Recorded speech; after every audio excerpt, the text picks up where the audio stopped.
Hey guys, welcome back to the channel. This is story about what if Naruto is a butler. Highschool DxD. Before I start, please do support for more amazing content, and do consider to subscribe my channel and share my video to your friends, and check out the description as well. Let's start the video.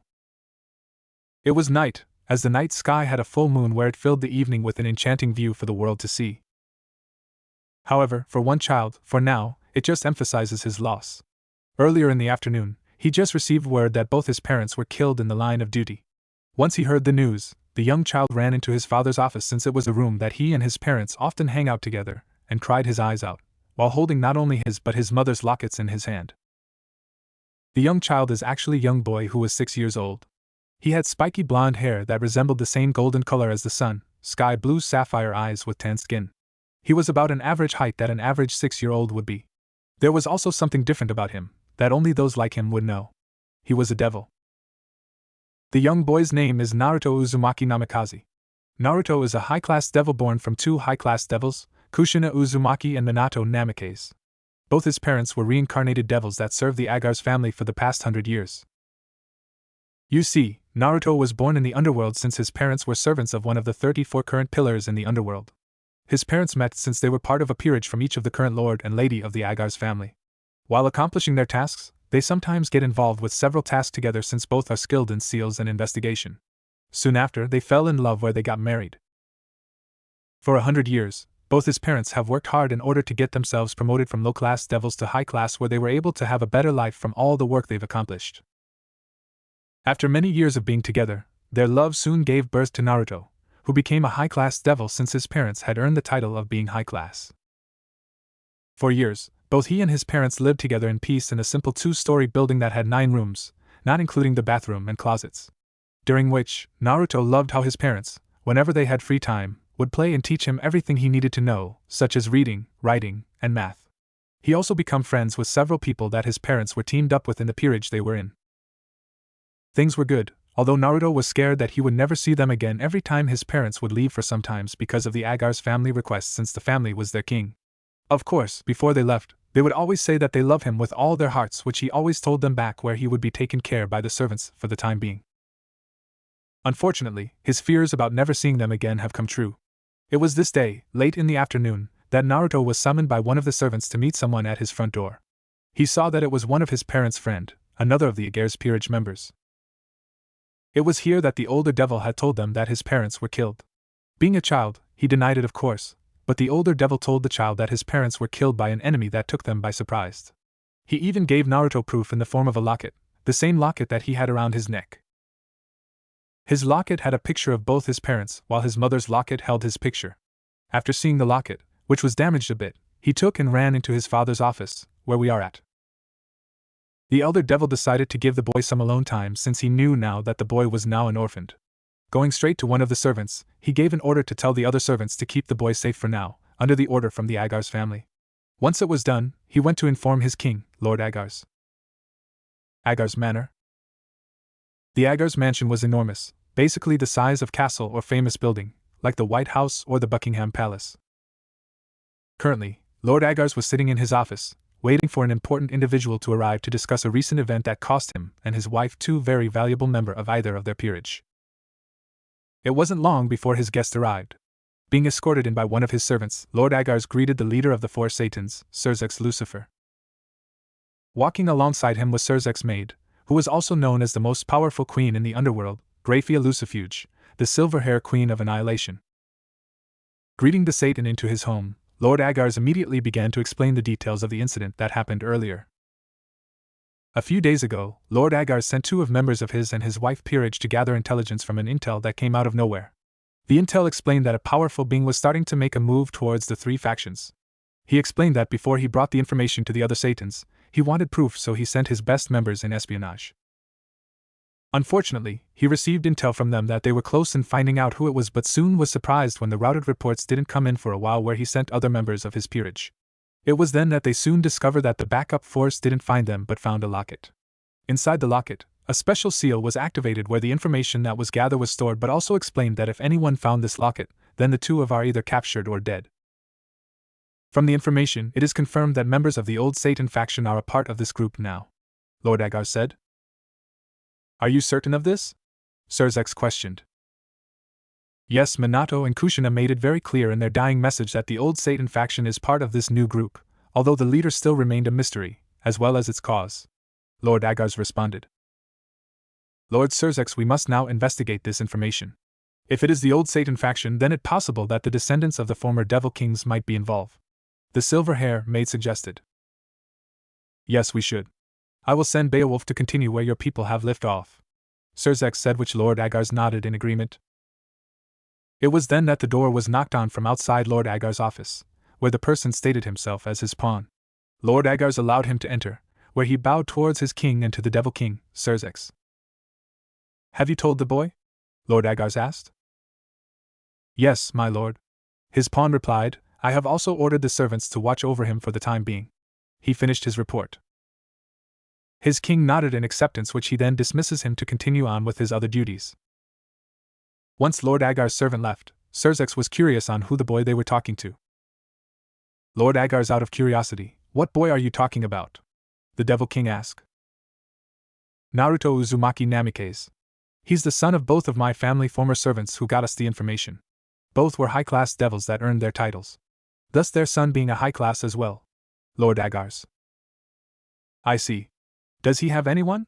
Surzex asked. No, he is the only one, Lord Agars quickly replied. What do you plan to do with him? Surzex wondered. He is the son of both my servants. We'll take him and where he'll become a servant. If anything, he can become the perfect servant to my daughter, Sigvaria, once she gets her evil pieces. Lord Agars. But what if he doesn't want to become a servant to a peerage? After all, as you said, he is a high-class devil from a high-class family, even if isn't a very well-known one. Surzex added his opinion. There isn't much to worry about since he is young and naive. Even though his parents were strong, they were still reincarnated devils with a gift in the art of sealing, along with being espionage experts. I don't see what other option he has, Lord Agar replied. It was then that one of Lord Agar's servants announced herself, which he allowed her to enter. The servant explained that one of the servants living in Minato and Kushina's home had found a letter that was addressed to Lord Agars. Lord Agars accepted, where he dismissed the servant to continue on. Surzex wondered what it is, where Lord Agars read out loud that Minato and Kushina had written a will in case something happened to them. The details of their will is in a safe deposit box located in City of Lilith, where it was also witnessed and signed by a lawyer. Hearing it, Surzex spoke up. Lord Agars. Although they were your servants, if you would be so kind, I would like to deal with your former servant's will. It's the least we should do, since in a way, their death was a result of me and other Satan's ability on not settling the issue with the old Satan faction. Surzex requested. Taking a moment, Lord Agars agreed, since it meant less paperwork for him. With that, Surzex and Grafia left Lord Agar home to continue on with their business. As they were leaving, Surzex turned to Grafia. Grafia, as much as I don't want to hand you any more work, do you mind in taking care of this will and assure that it is complete taken care of? He asked his queen. Of course, Surzex-sama, Grafia responded, where she took the letter to see the information. It was also here that Grafia asked her king something. Surzex-sama, out of curiosity, why do you really want to take care of this will? I can understand that they earned the title of high-class devil, even if they were reincarnated. Aside from that, why do you want to help them? She asked.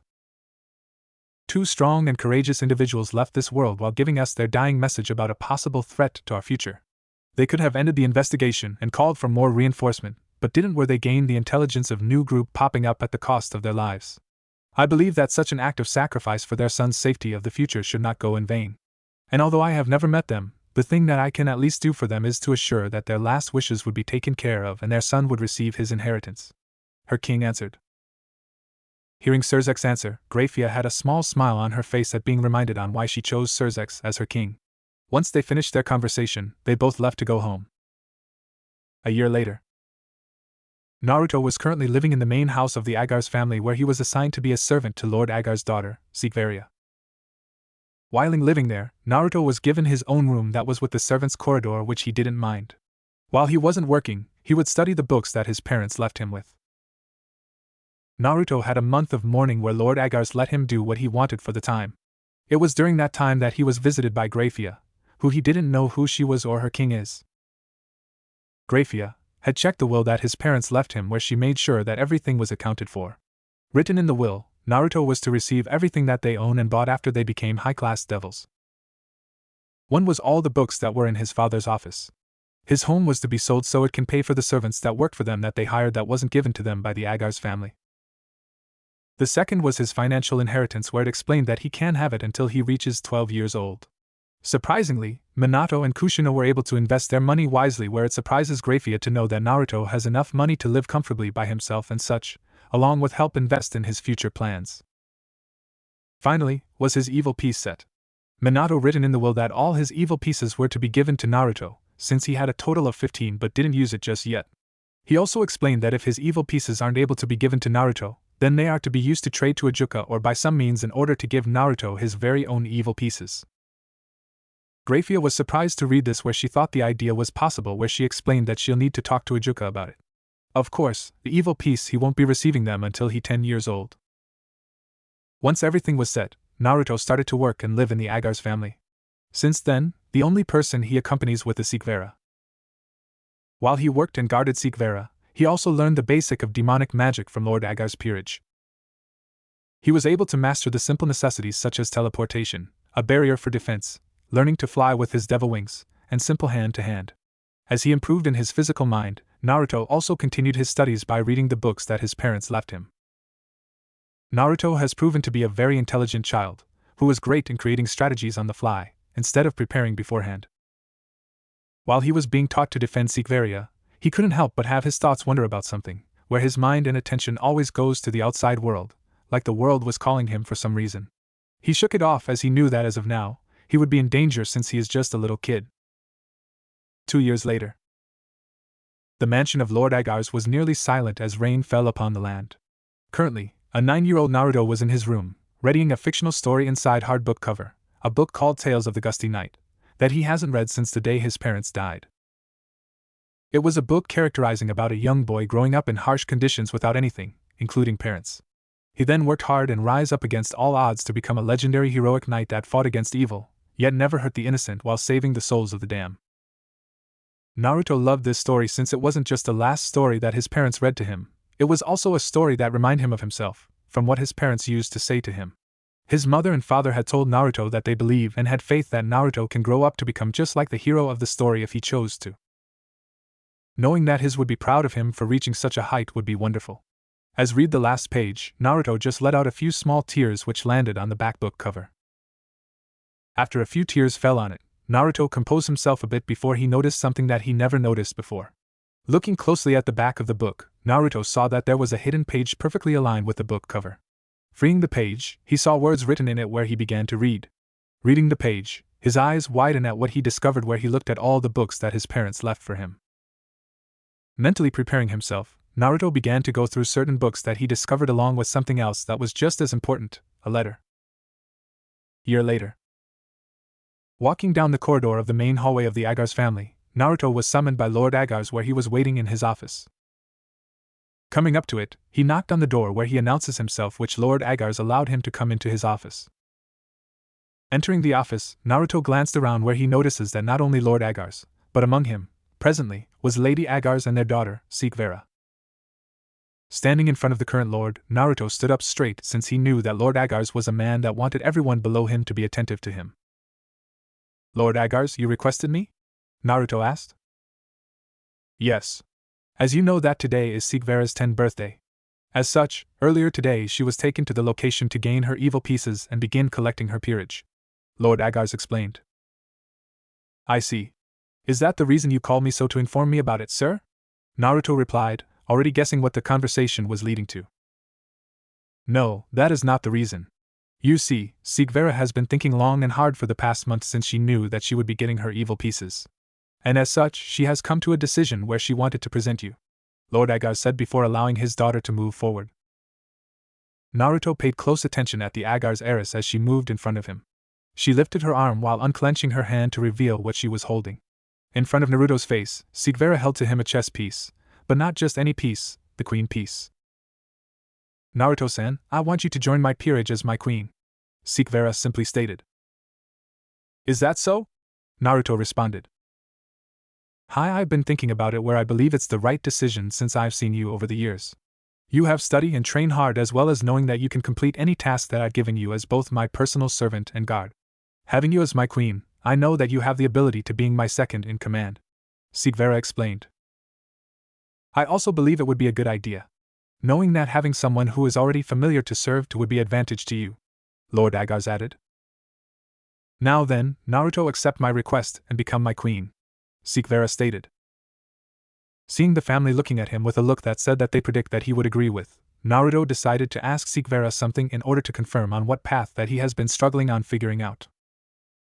Before I accept, can I ask Sigvera-sama one question? Naruto requested, where it confused everyone a bit, where Sigvera nodded in agreement since it was a question to her. Speaking freely, Sigvera, if I become your queen, how would you see me as then? Naruto asked the young heiress. Confused on what he asked her, Sigvera simply answered his question. Well, you would be my right hand. You'll assist me on running not only my affairs in peerage, but also several issues that I would need help in, she honestly said. Is that all? Naruto asked. Sigvera said that was it, where Naruto tilted his head down as his bangs covered his eyes, hiding his expression. After a moment, Naruto responded. All right then. I guess I know what my choice is now. Lord Agars, it would be my honor serve Sigvera. Sigvera smiled at having Naruto accept her request on becoming her first member in her peerage as her queen. Lord Agars nodded in satisfaction at seeing his daughter getting her first peerage member along with Lady Agars, who also looked pleased. Both adults knew that Sigvera's choice in picking Naruto was indeed a wise one, since, not only because of their earlier remarks, but also because they witnessed the boy growing up to see that, by his own hands, was able to reach an impressive level that nearly matched their daughter. Thinking about it, they believed that with proper instruction by veteran masters, Naruto would become a very powerful ally to their daughter. However, just as Sigvera was about to begin the ritual, Naruto once again spoke up to the head family. But of course, that is something that you expect me to say. Getting their attention. To tell you the truth, lately I have been having some doubts about something important that something deep within me is telling me to do, while another part of me told me to just ignore it. He began to explain. It was then that they saw Naruto lift his face that held a smile of confidence and determination. I knew that sooner or later, Sigvera-sama would try to make me part of her peerage. I decided to hear Sigvera-sama answer my question to make my path clear, which he did, the blonde child said. Moving away from Sigvera, Naruto faced Lord Agars with a look of gratitude and forgiveness. Lord Agars, thank you for taking care of me for all these years after my parents' death. But I sadly must ask you to accept my resignation as both Sigvera-sama's guard and employer to your family, Naruto stated. Hearing Naruto saying that he wanted to quit working for the family, Lord Agars and his family, especially Sigvera. Before anyone can say to him, Lord Agars talked. Naruto, you do realize that if you quit working for me in the family, you then have to leave our home, Lord Agars said. I already know that, which is why I plan to work for at least 1 more week so you can find a replacement for me to assist and guard Sigvera-sama. After that, I plan to leave the house, Naruto said. You're just a child and you think you're grown up. You do realize that I was your parents' king, which makes me your king in both title and name, Lord Agars agitatedly stated. That true. You were my parents' king, but by law, since I was born as a high-class family, even if it just by title alone, I am a free devil who isn't associated to any family, since I am not a branch family member, or anything related to the Agars family. I read the right that high-class devils have and such, Naruto said as he added to his answer to Lord Agars. Lord Agars frowned at being caught by surprise before he started to unleash his devil power, raising it to a very high level. Naruto, even if you are a high-class devil, you belong to this family and will continue to work for me until I see otherwise. Now you will become my daughter's queen and accept your fate, Lord Agars coldly said to the young boy, who quivered a bit, while Sigvera shook in fear at feeling her father's power. Still quivering, Naruto took a deep breath before he mustered all his courage, which he narrowed his eyes as he shook off Lord Agars' powerful aura, as he looked at him in the eye. I already sent a copy of my letter of resignation to Lord Gremory a few days ago. I remember hearing that the Gremory family treats the people that work for them fairly and such, which is why I sent them a letter. I explained my situation to him, where I told him that I am a free high-class devil, that I might quit working for you, Lord Agars, because of a personal issue. I also said that you might force me against my will to leave, where I asked him if he doesn't hear from me in a week from now that to come here to pick me up. And for helping him, I promised to serve the Gremory family for 2 years without pay or pay the debt in any other kind of form that is within my power, Naruto said rebelliously. Hearing that he has gotten the father of Lord Lucifer, he knows that politically, Naruto has started to cause a very serious matter which could get not only Lord Gremory but also the Devil King, Lucifer, involved which could cause problems to the family since Naruto was indeed a high-class devil. If Naruto was a low or mid-class devil, then he wouldn't have to worry, but the boy was a high class which the law is protecting him. Trembling in rage at how he was outsmarted by a boy no even 10 years old, Lord Agars glared at him. You'll work as our servant for 1 more week, but then you'll leave without pay and never return to home ever again, understood? Lord Agars sneered out in anger. Naruto sighed as he was glad that his discussion on being able to leave freely, without any consequences, went smoothly. Once it was done, Naruto dismissed himself where he said that he'll prepare himself on attending Sigvera's birthday party since he was still her guardian. Walking down the corridor, Naruto mentally made a list on what he needs to do before the 7 days are over. His thoughts ceased when he heard a young girl cry out his name. Turning around, he saw that it was Sigvera, looking at him with annoyance. Walking up to him, Sigvera looked at him with a serious look on her face. Why are you leaving my family? Why won't accept my invitation to becoming a member of my peerage? She asked. Naruto simply looked at her with a smirk on his face. It because of what you said that pushed my decision in leaving that much clearer. And because of that, I know that my path is out there in the world. Naruto responded. My answer, what exactly is it that I said that made you decide on leaving? Sigvera retorted. You'll figure it out, one day. Naruto simply said before turning his back towards her. Now then, I must prepare. I have 1 week to get ready on leaving your home. I also have to make myself presentable since tonight is your birthday party. So, until then, Sigvera-sama, I bid you a good day, he said as he walks away from the young Agar's heiress. Last time, Naruto had a conversation with Lord Agars about his future as Sigvera's queen/servant. However, the young blonde had completely surprised the Agars family by telling them that he was quitting and leaving them. With a bit of a heated argument, the issue was settled where Naruto would leave the Agars family in 1 week. Night. In a hotel located in the Agars family territory, high-ranking families from the 34 pillars, as well as other important officials and such, with young children or teens, have come to celebrate Sigvera's birthday. Although the party was meant for the young Agars heiress, the party was mostly used for the adults to have important discussions with each other, along with other things, while the children learned to develop important social skills which they would need in order to lead their family one day. As the events continued to move forward, Naruto did what he usually does in these type of events, keeping an eye on Sigvera and assist her in any way she need. While being on his best behavior, he also did his best on listening to the conversation of the adults, where he knew that he needs to be ready for when the time comes when he grows older. As he looked on, he notices someone that he has seen several times before where he wanted to meet. Maintaining his awareness at the crowd, he failed to be completely focused on Sigvera, who had a frown on her face. The reason is because she knew that in 1 week, her faithful servant would be leaving her side. Her thoughts about the situation ceased when she heard a few young people calling her name. Sigvera, are you okay? Yes, it's your birthday party. You should be more entertained than this. Sigvera turned to see that it was the heiress of the Gremory and Citri family, Rias Gremory and Sona Citri.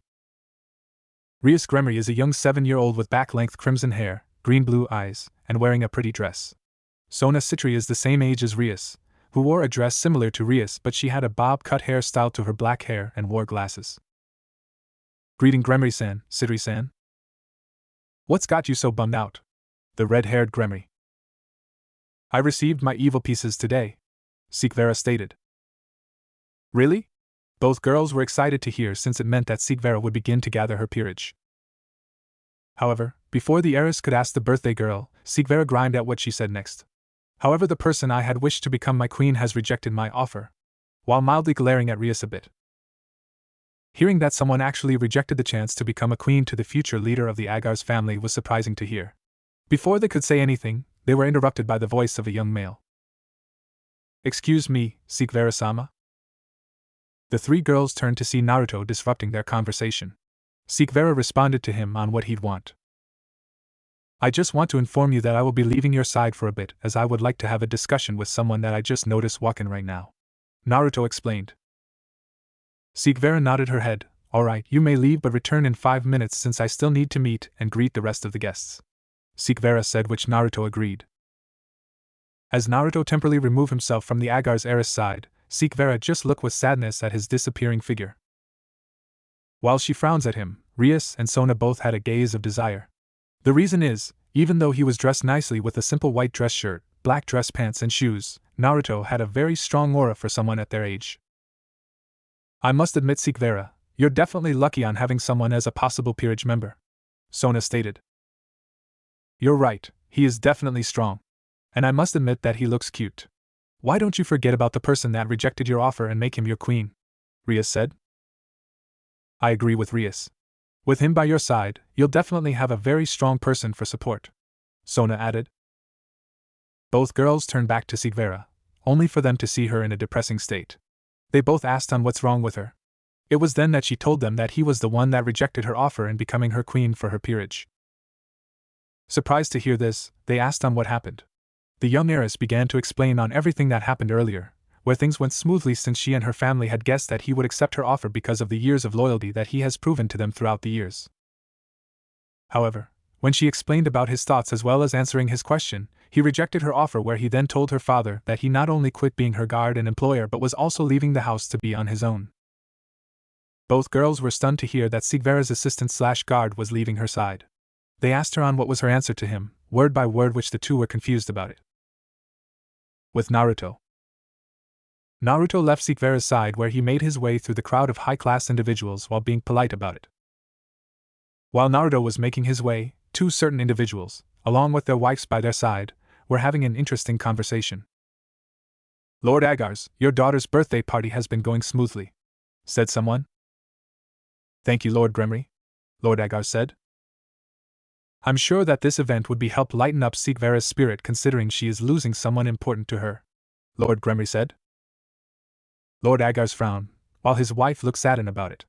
Lord Gremory's wife was curious on what her husband meant. Lord Gremory was about to answer until they heard a young voice speak up to them. Excuse me for the interruption, Lord Agars, but I would like to greet your guests. All of them looked down to see a young 10-year-old boy with blonde hair. He bowed respectively towards both Lord Agars and Lord Gremory. Why, hello there. My, what a proper young man you have here, Lord Agars. What is your name, young man? Lady Gremory asked, seeing the young boy acting proper to them.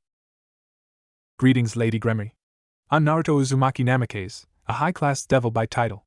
Naruto introduced himself as he answered Lady Gremory's question.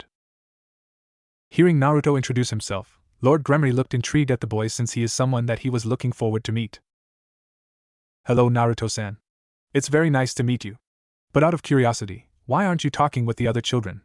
Lady Gremory wondered. I wanted to speak to Lord Gremory for a moment, if it's alright with you, Naruto politely asked. Before Lord Agars can tell Naruto to leave them alone, Lord Gremory spoke up. Alright then, I was actually interested in meeting you, especially about the letter you sent me a couple of days ago. A letter? Lady Gremory repeated. It's a personal matter, my dear. I'll explain it to you a bit later. But right now, I would like to speak to this interesting young man, Lord Gremory replied as he walked forward. Let us go somewhere and talk privately, young Naruto, directed the young boy. Excuse me, Lord and Lady Agars, he politely said to the hosts. Lord Gremory led Naruto, who followed behind, to a balcony where it was just the two of them. Being alone, Lord Gremory turned to the boy to see that he was looking straight in the eye in front of him. You know, out of concern for a young child's safety, I would be explaining to Lord Agars that I would not be supporting you simply because you are still too young. However, you got me intrigued, since a young child wanting to leave to decide on his own fate is very surprising. So, I would like to ask you in person, on what do you plan to do after you leave from the House of Agars? Questioned Lord Gremory. Naruto gazed at Lord Gremory as the two looked directly at each other's eyes while an ominous wind breezed between them. A week later. As morning started to show, Naruto slowly walked around the room he called his own for the past couple of years. In this room, he not only slept but also learned on how to wield his magic to his best of his ability. How he stayed up late into the night, coming up with magical formulas, equations for fighting, reading and viewing rating games, etc. Currently, the young 10-year-old is currently dressed in a short-sleeve, blue shirt that held his family symbol, Whirlpool, with rusty orange cargo pants with sneakers. Around his neck, held his locket that had his parents' picture in it. On his shoulders he carried a backpack that held several scrolls that sealed his belongings and several other objects that he needed in order to survive the outside world. Carefully gazing at his room one last time, he stepped out and closed the door. Calmly walking through the hallway corridors, Naruto looked around as he prepared himself on leaving the Agars family compound. Getting close to the exit, he was surprised to see that the only person standing between him and the outside world was Sigvera. Continuing to walk forward, Sikvera stood in front of him, where she held her queen piece in front of him again. Once again, become my queen, the young heir declared with a bit of emotion in her tone. No, the blonde child simply answered as he moved around her to continue his leaving. Why? Why are you being so stubborn and stupid? You know you can't survive outside these walls, Sikveria declared. You don't know that. And besides, I have my own path to follow, Naruto replied. What path? What kind of nonsense are you talking about? Sikveria questioned. It's something that my parents written to me in a will that was kept in secret in a book of mine. They explained some stuff to me where it made me wondered about some things. But now, I have to move forward and in order to see where it can take me since I now have a goal that I want to fulfill, Naruto said. What goal is it? She asked. It's a goal that none of the lords aren't able to do because of their pride or standing. But maybe with me, I can since I have no problem on what needs to be done. However, before I could even attempt it, I need to get stronger. That's the reason why I have to leave, Naruto said. I don't know what you are thinking, but I will say this one more time. Become my queen, take your place by my side. This is the last time I am going to ask you. There will be no other chances after this. Sikveria. Then this is goodbye. Hopefully, you will learn on why I refused your offer. Until then, good luck on building your peerage since soon I will also start on building mine, Naruto said as he stepped out of the Agar's estate where Sikveria narrowed her eyes on his leaving, not even embracing the fact that running down her eyes were her tears at losing someone who she believed would always be with her. Gremory Estate. Naruto was sitting on a couch, waiting for his meeting with Lord Gremory. As he waited, one of the maid had asked him for any kind of refreshment, which he politely declined. As he waited, he was so focused on his meeting with the noble lord that he didn't even notice that he was being watched. Secretly taking glimpses from outside the waiting room, Rias eyed the young boy who was waiting for a meeting with her father. She knew who Naruto was considering how many times she met him standing next to Sikveria's side. But now, she wondered on what the young boy was doing here. She also thought about what Sikveria told her about him turning down the offer of being Agar's heiress queen. She continued to eye him before she was startled by someone who snuck up behind her. Turning around, she saw that it was older brother, and current ruler of all the underworld, Surzex with Grafia by his side. Oni-chan, she quietly complained.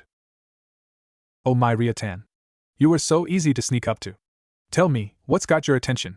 Surzex asked. Rias pointed towards Naruto, whom both Surzex and Grafia recognized as Sikveria's personal assistant and guard. That boy. If I remember correctly, his name is, Naruto, Surzex-sama. Grafia answered for him. Ah, yes. Thank you, Grafia. I wonder why he is here for. Does Lord Agar send him to deliver a message to father or something? Surzex pondered, which Grafia also thought the same. I don't think so, Rias said. What do you mean, Rias? Surzex asked. Rias began to explain on what happened between the young boy and Sikveria, where the two older devils found it surprising to hear that he quit working for the Agar's family, not to mention leaving their home from what Rias said to them. Is that so? So why is he here? Is he trying to find a job here or something? Surzex wondered. If he is, then rest assured, Surzex-sama. I will personally make sure that he knows on what he needs to do, Grafia stated. Maybe he wants to see if he can become part of Riatan's future peerage member. After all, Surzex said as he looked down on his baby sister. You are just so cute and adorable. Where the two females just sigh at his behavior. Although, Rias thought that having Naruto as part of her peerage would be a good thing since she heard that he was strong for his age. She had mixed feelings about it since Sikveria wanted him for her own peerage. Surzex and Grafia also had the same thought, but knew more in detail that Naruto has shown qualities to be a great queen or any other piece for a peerage given how well knowledge he is. As the three thought about on why the boy was here, they saw that one of the maids led him towards Lord Gremory's office. Being a little curious, the three followed where Surzex and Rias kept their ears on the door, while Grafia sighed at their childish behavior. Walking inside the office, Naruto moved to the center of the room, standing in front of a sculpted wooden desk. Sitting in front of him with a calm feature, Lord Gremory looked intrigued at the young blonde boy. Standing next to Lord Gremory was his wife, Lady Gremory. Lady Gremory is a beautiful buxom woman that looked to be late teens. She has violet eyes, shoulder-length hair with bangs covering her forehead, and side bangs framing her face. She wore a knee-length white dress and ornamented with a few jewelries on her neck. As Naruto took the moment to gaze at them, Lady Gremory also did the same, as she could see that the young boy standing in front of her is well brought up, seeing that he is standing straight, his gaze looking at both her and her husband, direct eye contact. His clothes, a bit questionable in a meeting, but well kept and tidy. "Hello, young man. It's good to see you again," Lord Gremory greeted. "It's also good to see you again, sir. And to you too," Lady Gremory Naruto greeted back. "Yes. This is my lovely wife, Lady Vanillina Gremory," Lord Gremory introduced to him. "A pleasure to meet you again, young one," Lady Gremory greeted back. "Now then, it's been a week since we had last talked. And to tell you the truth, I am still conflicted on helping you out, seeing that, like I mentioned before, you're still just a child." Lord Gremory. "Conflicted? By what do you mean, dear?" Lady Gremory pondered. "It's nothing to be too concerned about. Let's just say, it's a man thing in this case," Lord Gremory answered, causing the woman to wonder on what he meant. She then decided to just listen in on the conversation that these two were discussing to figure out what this young blonde wanted. "I can understand that you are being troubled by your decision, in which I would like to thank you. I know that even though you didn't do much, except admitted that you would answer my call. And for that, I am both deeply thankful and indebted to you," Naruto said. "You're welcome. But now, out of curiosity, what are you going to do, young man?" questioned the red-headed lord. "As I said, my parents were both reincarnated devils, but were able to earn the title of a high-class ranked devil and were made as extra demons for the Agars. However, since I am their heir, I also became a high-class devil by birth because of them. Since I am 10 years old, my father's preparation for me on retrieving my evil pieces have been set. I plan to get my set and start collecting my own peerage," Naruto stated with a serious look. Hearing Naruto say that he intends to become a king for his very own peerage was a bit surprising for the two adults in the room. It was so shocking that Rias and Surzex, who were barely able to listen, fell through the double-door entrance, which Naruto, along with Lord and Lady Gremory's attention. Seeing the two siblings falling onto the floor, in front of their parents with their guests, caused both Lord and Lady Gremory to sigh in embarrassment. Though Naruto was a child, he was still a high-class family, even if his family is from a low in standard and he was the only one left. As the two stood back up with laid-back smile on their faces, Lady Gremory turned to Graphia, who calmly walked in after the two siblings fell through the door. "Ah, Graphia, good timing. Would you discipline both Rias and Surzex for me, seeing as they inexcusably interrupted a personal meeting that we are having?" Lady Gremory asked the silver-haired maid. "Of course, Lady Gremory," the maid responded with a bow. Surzex and Rias paled at what the silver-haired maid was planning on how to discipline them. Quickly getting a good grip on Surzex's ear and placing a hand on Rias' shoulder, she led them out of the meeting room. It was then one of the butlers that were nearby closed the doors to the meeting room to allow them to continue the meeting in private. Once they were gone, the three that were still in the room continued to converse with each other, with Lady Gremory taking the lead. "Young man, you do know that taking care of a peerage is quite expensive, since you are the one who is going to be financially responsible with their well-being," getting Naruto's attention. "I already understand, since I was with Sikvaria-san when she was being taught about such things. Along with the fact that I was being paid by the Agars family for my work in order to obtain anything that I needed for myself, so I'm knowledgeable enough in both saving and spending money. Plus, the money of my inheritance from my parents would greatly help, since I checked on all their investments to see that I will be able to take care of both me and my peerage with no problem," Naruto replied with confidence. Hearing the young boy reply, Lady Gremory still looked unconvinced. "Well then, young man, what are you going to do now?" Lord Gremory asked. "I'll go to the Satan's territory and get my evil piece set, then I plan to travel and train for the next 2 years on my own before I start finding my peerage," Naruto answered. "I see then. Well, I can't really stop you, since you've already left the Agars family, which you are now independent. Plus, I doubt even if I asked you to work for the Gremory family you'll reject it without a second thought," Lord Gremory simply stated. "You're right about that," immediately answered the blonde boy. "Well then, if that's all, I say that our meeting is now over," Lord Gremory said. "Yes, it is. I'd like to both thank and apologize to you in making some time to speak to me in your busy schedule. And like I said before, I am indebted to you and your family. I will find a way to repay my debt to you," Naruto said as he bowed in respect. Once it ended, Lord Gremory called for one of his servants to escort the child out of his home. Naruto picked up his traveling bag, which he dropped to the floor right next to him during the meeting, sling it over his shoulder before following the butler out of the house. With him leaving, Lord Gremory couldn't help but lay back on his seat while placing both his hands beneath his chin as he looked at where the spot that Naruto was standing in. "Anata, are you sure it was the right thing to just leave it like this?" questioned Venelina Gremory. Lord Gremory took a moment of silence as he thought about it. He then turned to his wife with a questionable gaze. What would you have me do then, my love? Asking the brunette. Offer him a job with reasonable pay and get him to live here. He is still a child where I believe that he should be under someone's care, Lady Gremory said. True, but the way he looked at me showed that he didn't care much about wealth. He looked like someone who wanted to travel a path that many would consider suicidal. I can see that he was determined to find his own answer. If I kept him here, even by force, he would do everything he can to leave. It's best not to trouble Grafia or the other servants with his constant escape attempts, Lord Gremory explained. Not completely understanding on what her husband was saying, Lady Gremory only looked worried as she wondered if this child would really be okay.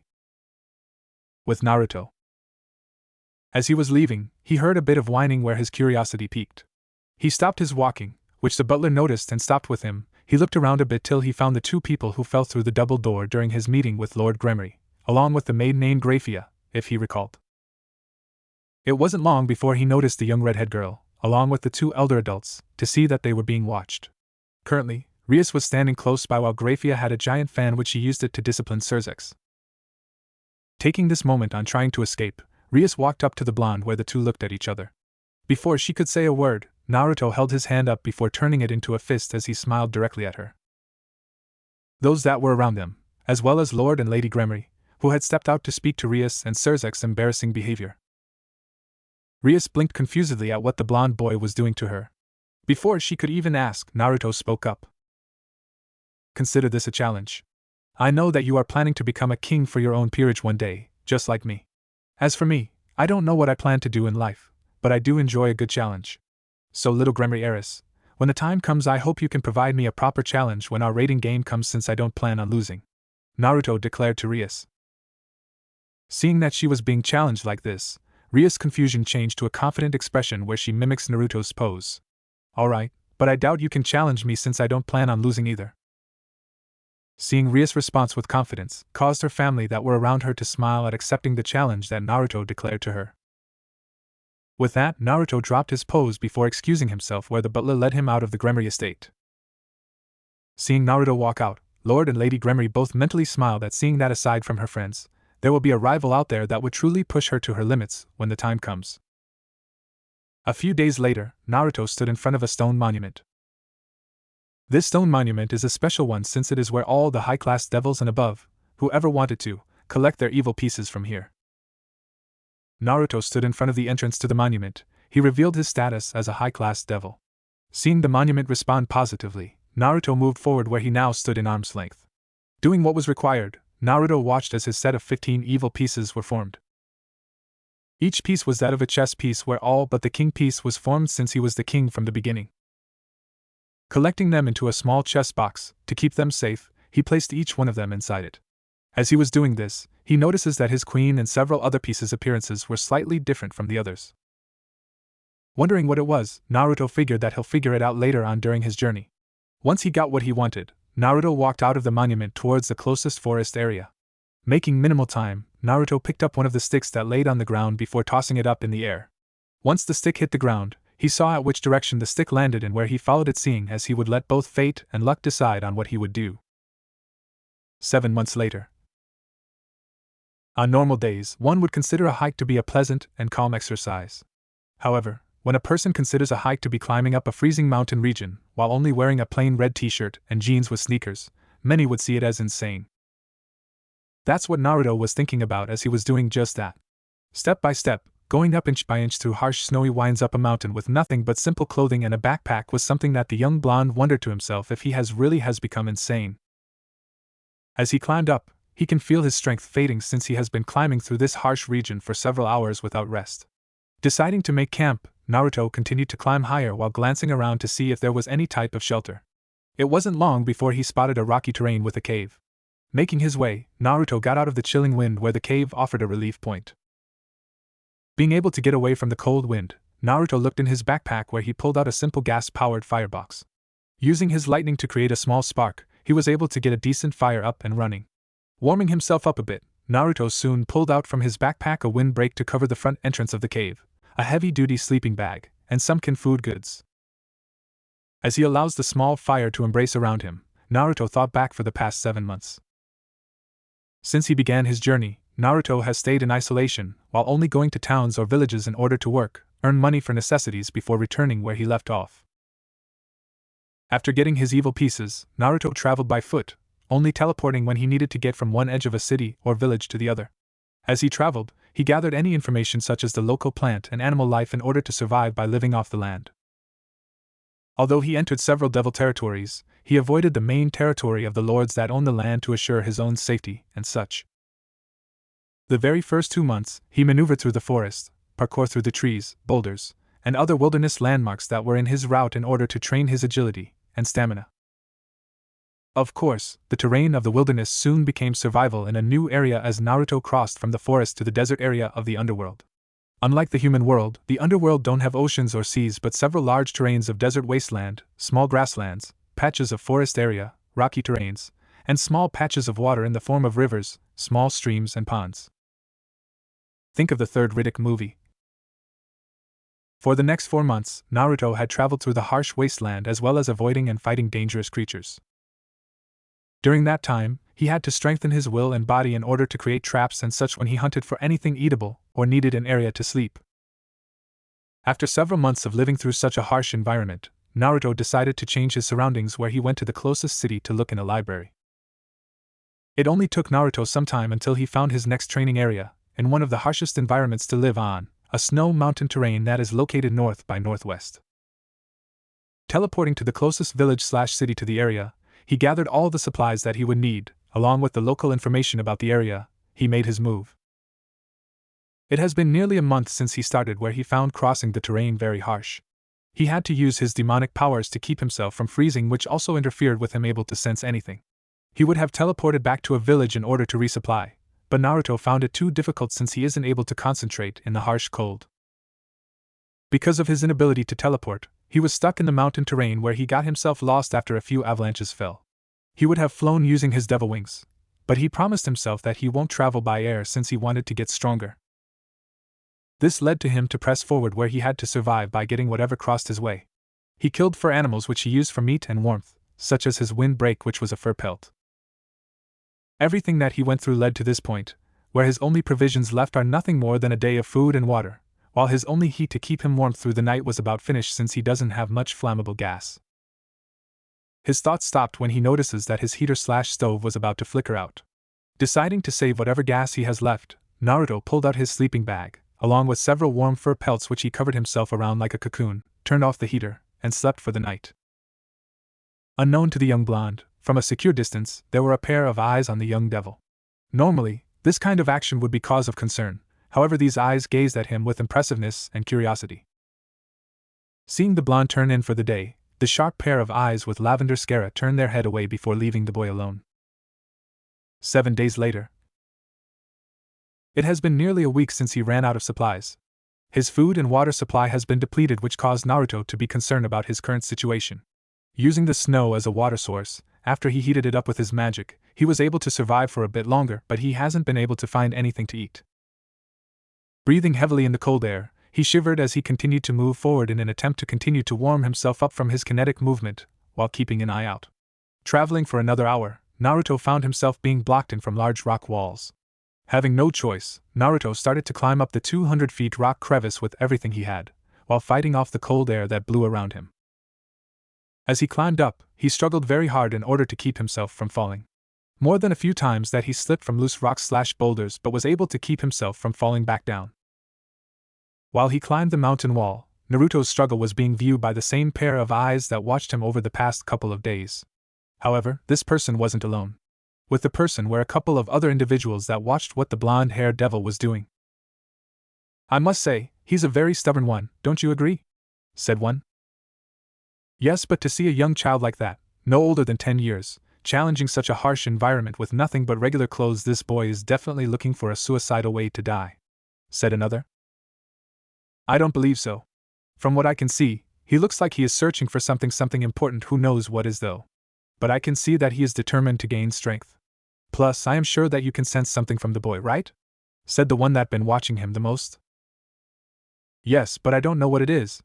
It feels like there's something blocking him from unleashing his powers or is just being sealed off for some reason," said another. "In any case, we should get the boy to a secure area to start explaining on why he is here in this territory when everyone knows that this area is off limits." "Yes, we should get him now since he is close to dying," said the one with lavender eyes. However, it was after he finished his sentence that they heard the boy unconsciously shout out loud. Turning to see, the boy has finally reached the top, but almost fallen from a loose piece of boulder. Unfortunately, the shout caused the snow to shift a bit where an avalanche was now dropping down on him. Seeing what was happening, the group immediately went to the boy's aid. With Naruto looking up from his climbing, he saw that he finally made it to the edge of the cliffside where he pulled himself all the way. Making it, he breathed a sigh of relief but soon ceased when the rock debris that he held came loose, almost making him fall, where he made an unintentional shout. Keeping himself from falling, he got himself on the top, but it was there for him to see that his shout has now started an avalanche. Unable to catch a breath, he immediately started to run, following the edge of the mountainside cliff in order to get away. However, he knew he wasn't going to make it where he instinctively brought his devil wings. Before he could even think about flying, he looked down to see a small slope that slides to the side, away from the avalanche. Deciding to take it, Naruto folded his wings before making the jump over the cliff. As he fell, Naruto gathered whatever demonic power he has left, where he used it to fire at the side of the mountain cliff to push him away from it. Focusing on reaching the slope, he didn't ponder on how to land it where he landed on his slide before tumbling away from the avalanche. Unfortunate, the avalanche was widespread, causing the area that Naruto fell in to cause its own avalanche that followed him down where he was soon buried inside. With the unknown group, they raced towards the boy only to see the recklessness that he took in order to avoid the avalanche, which would have worked if it wasn't for the avalanche's size and width. Following where the boy fell, they soon saw that the boy was buried completely underneath the snow. It was here that they started to use their fire magic to dig the boy out as fast as they could. With Naruto almost unconscious from the fall and second avalanche, Naruto's vision was dark as he couldn't see, only feel the cold wrapping around him. As he started to fall asleep, his mind went to his memories as he read his father and mother's last message to him. He remembered it so well that he could remember every word and sentence that was written. Flashback. Naruto sat in his bed as he opened the letter where he saw that it was his father's handwriting. Dear Naruto, if you are reading this letter, then it means that we aren't with you anymore. My son, I'm writing this letter from both me and your mother to you. I'm sure there are a lot of questions and answers that you want from us, but I can't give them to you. The only thing that we can leave you now is our words. First, let me say that on the day you were born, something incredible happened. For me, it was the day that I became a father, as well as being honored for your appearance. On that day, something that shouldn't be possible did happen. Because of this, we hid this event from anyone and made sure that one day, you would be able to unlock the secret that you have within you. I know that this would be a burden, but when the time comes, I believe you would use it as a gift and grow into a great man. Now, from your mother, she wishes for you to grow big and strong. Eat all your vegetables, take baths regularly, sleep well, study hard, and make lots of friends. Have lots of dreams and fulfill them all. And as your father, I ditto the same thing as your loudmouth mother. Love, Minato and Kushina Uzumaki Namikaze. End flashback. Remembering what his letter from his parents wrote, he thought about his parents' words. Dreams, my dreams? What are my dreams? I don't even know yet? Mom, Dad, I don't know what I want. Do I want a family? Do I want money? Am I going to die not doing anything, not being able to have a dream, not having any real friends, although I don't know, but I know that I have to. As the group of hidden individuals continued to try and dig out the young blonde, it was here that they suddenly ceased their movements as they sensed a very large and powerful demonic power being unleashed underneath them. It was then that the demonic power was synchronizing with another power that was emerging, a power that they know all too familiar. Before anyone could say anything, a large explosion of power burst a small distance away from them where all the snow was blown away. I have to live. In the middle of the explosion, they witnessed the blonde-haired child standing, panting harshly as his power started to settle down. As stunned to see the child standing on his own after the avalanche, seeing what appeared on his back was something they couldn't believe. On his back, a pair of white dragon wings appeared as it spread out proudly for all the world to see. After standing up for a few brief moments, the white wings soon folded themselves back inside the blonde's body before the boy himself fell forward as he passed out after his demonic release. The child Yes, I know for him to have that power. To see those wings on him. It only explains on how he is defying death with that stubborn attitude. To see the new white one here, I can only imagine this to be the work of fate, or something else in any case. Let's take him somewhere so he can recover from the cold, and get some answers. The violet-eyed person said, which the others also agreed. Being groggy, Naruto's eyes started to flicker with movement as he started to wake up. Fully awakening, Naruto slowly lifted himself up where he struggled a bit to move around. It was only when he looked around that he realizes that he was in his sleeping bag inside a cave, only wearing his jeans. Turning to his side, he saw that his shirt and shoes were right next to him. Getting it opened, Naruto looked at himself to see that his injuries and bruises have been treated, along with the small bits of frostbite on his hand. Slipping out of his sleeping bag, he put back on his clothes and stepped out of the cave. It was only when he stepped out that his eyes widened in surprise at what he was seeing in front of him. All around him, either by land or air, there were dozens upon dozens of dragons moving and flying around. He was amazed on how many types of dragons that were living here. Before Naruto could even start exploring, he was suddenly caught by surprise when a 10-meter-tall dragon landed in front of him, looking fearlessly at him. After escaping and fighting dangerous creatures for nearly a year, Naruto wasn't as fearful at seeing a tall dragon in front of him. Instead, with a blank face, he just lifted a hand to the dragon. "Sup," the blonde child lazily said. "Morning, child." The dragon. My name is Naruto Uzumaki Namikaze, a high-class devil. Nice to meet you. Ano, where exactly am I? And what's with all these dragons?" Naruto curiously asked. "Greetings, young devil child. As for your questions, you'll get your answers in a bit. But first, you must eat, considering on how long you haven't eaten," the dragon said. Before he could say, Naruto heard his stomach growl where he fell to his knees as he remembered that he hasn't eaten anything for nearly a week. But by now, he guessed that it's been longer than a week. Agreeing, the dragon lifted him off the ground and flew him to a local water hole where there was fish. Once there, the dragon simply splashes his large claws into the water where only 5 10-inch fishes came out. A bit of dragon fire, and the fish were cooked well done.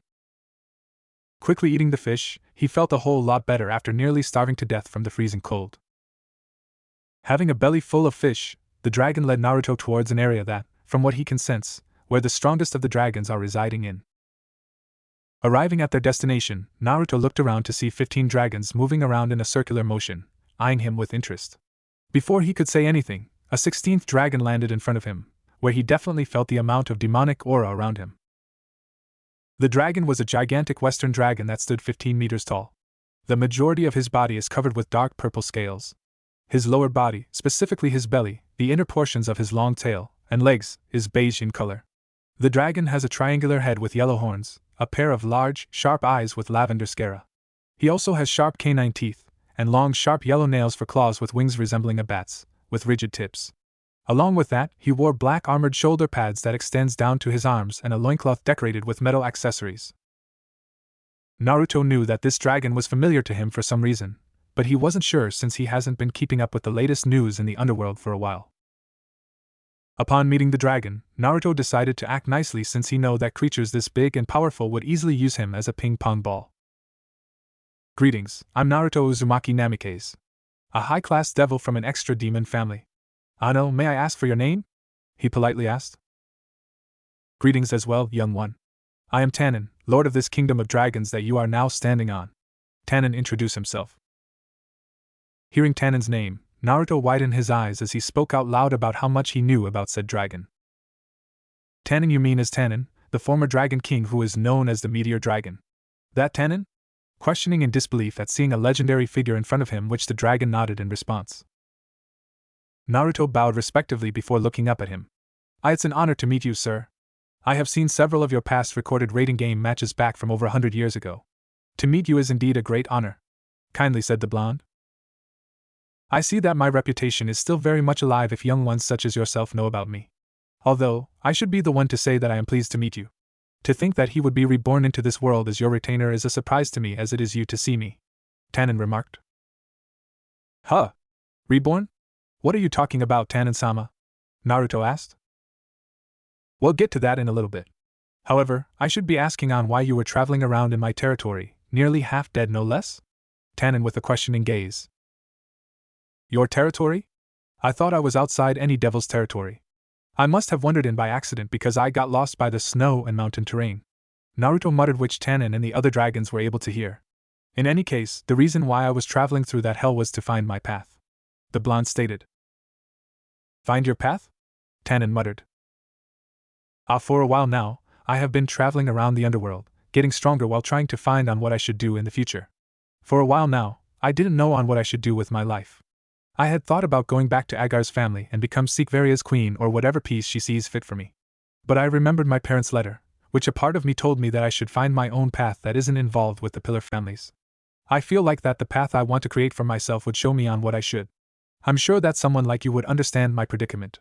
Naruto honestly explained. Yes, no matter the reason, either pleasantry or tragedy, it is never too late to find the path you wish to seek for oneself. However, it still doesn't explain on why you were traveling on foot through snow with nothing more than plain clothes and a backpack. Tannen pointed back at the situation. As I was trying to find my path, I also used the terrain to train myself into getting stronger. And I won't be able to get any stronger if I just take the easy way to pass any of my obstacles. Naruto stated. Tannen mentally grinned from Naruto's words since it showed that the power that he witnesses earlier is indeed sealed inside a deserving host.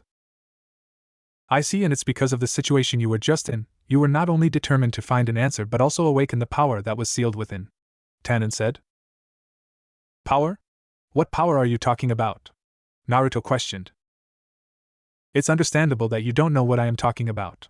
Unconsciously, you stood up while releasing the power that was dormant inside of you. Although, I am curious on how no one in the underworld weren't able to sense it since it is as bright as day right now for me and the other dragons. Tannen wondered. I don't get it, what are you talking about? Naruto questioned him again, annoyed at how Tannen wasn't answering his question. Your sacred gear. Tannen finally said to the young blonde, whom looked surprised. Sacred gear? What are you talking about? I know that only humans and human hybrids are only able to be born/obtain sacred gears. I was born from 2 devil parents. There's no way that I can have it. Naruto stated. That's true, although the dragon aura that I am now sensing from you can change one's perspective about it. Tannen retorted. Naruto's mouth just opened and close, trying to say something but isn't able to come up with the words. Before he could even try and say something about it, Tannen spoke up again. If you are still having any doubts, then why don't you bring your sacred gear out? In order for you to do it, you need to concentrate and have the will to summon it from deep within your soul. Tannen explained. Naruto did what Tannen said, where he focuses his will and searched through his soul. After a bit of concentration, he felt something he never felt before. He focused his will on it where he brought it forth. It was then, a pair of white dragon wings emerged from the blonde's back for the whole world to see. Opening his eyes, Naruto turned his face back to see them. Naruto is stunned to see these white wings. What are these wings? And how can I have them? Naruto questioned in disbelief. That young child is your sacred gear. To be more precise, it's dividing, thus making you not only its new wielder, but also inherit the title as the White Dragon Emperor. You, young man, are a Longinus user. Tannen simply responded. Hearing that he was the White Emperor Dragon, Naruto couldn't believe it, since the title alone has raised his status as a high-class devil to a new level, especially once he mastered it. Seeing the boy in wonder, Tannen decided to ask him something. Now then, what are you going to do? Getting the blonde's attention. Are you going to continue on your journey to get stronger and find your path, or have you decided to try a new approach since of your new discovery? Tannen explained. The young blonde preteen remained silent for a bit before he looks at Tannen. No, near death, I realize that I still need to keep moving forward if I want to make both my dreams and goals come true, even if I don't know them just yet. I just don't know on how to move from here though, he answered. Given on what he has seen on the boy, as well as the potential that he notices from him earlier, he knew that this boy could achieve anything with enough training and experience. I see. Well then. If you aren't sure, then I can lend you a hand. How about you stay here in my territory? Huh? Really? But why? Not that I'm not both honored and privileged to be here, Naruto said. Seeing that the fact that you are now the new White Dragon Emperor, I feel like as a fellow dragon, I should teach you on what you need to know in order to fully unleash your power. But be warned, if you accept my offer, you'll know what true hell really means, Tannen intimidating said. Naruto looked at the dragon in silence for a moment before he smirked at the legendary Dragon King. If that's all you have to say, then when do we begin? Naruto responded, which Tannen smirked at his newest apprentice. As the two stand in front of each other, Naruto knew that this would be the best type of training that he'll need, since in finding his goal, he would now train her harder than ever before. And with the legendary Ultimate Class Devil and former Dragon King as his mentor, he couldn't ask for anyone better. Harsh winds blew with only 5 feet of visibility, as the harsh frigid terrain. Right now, a harsh blizzard with high winds blowing, the frigid snow became like knives to a piece of paper. Yet, in these rough conditions, the sounds of battle could be heard as two individuals fought each other. One had a familiar spiky blonde-haired teen wearing athletic snow gear, such as a jacket with hood, snow pants, steel-tipped boots, and etc. As he kept his composure, he stayed focused as he waited for the person to make their move. Waiting for the attack to come, Naruto Uzumaki Namikaze prepared himself to make his next move. Across from him was a young, 16-year-old woman with black hair wearing a large white winter coat that covered her entire body and her leg-length tights and shoes. Although the coat covered her body, it still revealed her developing buxom figure. Of course, it was second to what caught people's attention, which were her cat ears and tails. She is both Naruto's friend and first piece/bishop of his peerage, Kuroka the Nekashu. Naruto had met Kuroka a month after he officially finished training under Tanin. The first thing he did was to go to the nearest town to get some information before going to Lilith in order to fully be in control to his inheritance money. Flashback. Every month, he sent a letter to the government that he was still alive so that the government wouldn't steal his inheritance away. It also helped that mentioning Tanin's name was a big thing as well, saying that the legendary dragon was his mentor in training, which only a few from above know. This did not include the Satans. As he walked around the closest town, he bumped into a taller girl with long black hair wearing a hooded jacket where they apologized to each other before turning the corner. The young girl quickly went to her secret hideout, which was an old ruined condemned building. Inside, the black hair looked at her prize to see that the wallet she stole had a good amount of money. Walking towards a more secluded area, she met up with a younger girl who looked to be no more than 9 to 10 years old. Before they could rejoice on getting some cash, the two heard some tapping nearby where they turned to see Naruto. Before any conflict could be said, Naruto looked at the black-haired girl, who was wearing a hood. "You have quite a knack on stealing things. But I can see that you did it in order to help her out. How about this, you give me back my wallet, and I'll treat you two to a nice lunch. That way, we can talk, since I'm very interested in talking with an Nikomata." He smiled while giving off an aura of that was warm and friendly. End flashback. It was during lunch that Naruto learned Kuroka's name. She explained that she only stole his wallet in order to get food for both her and her sister, Chiron. As they talked, he learned on how her mother died and how the two were left on their own in the underworld with no one to depend on but each other.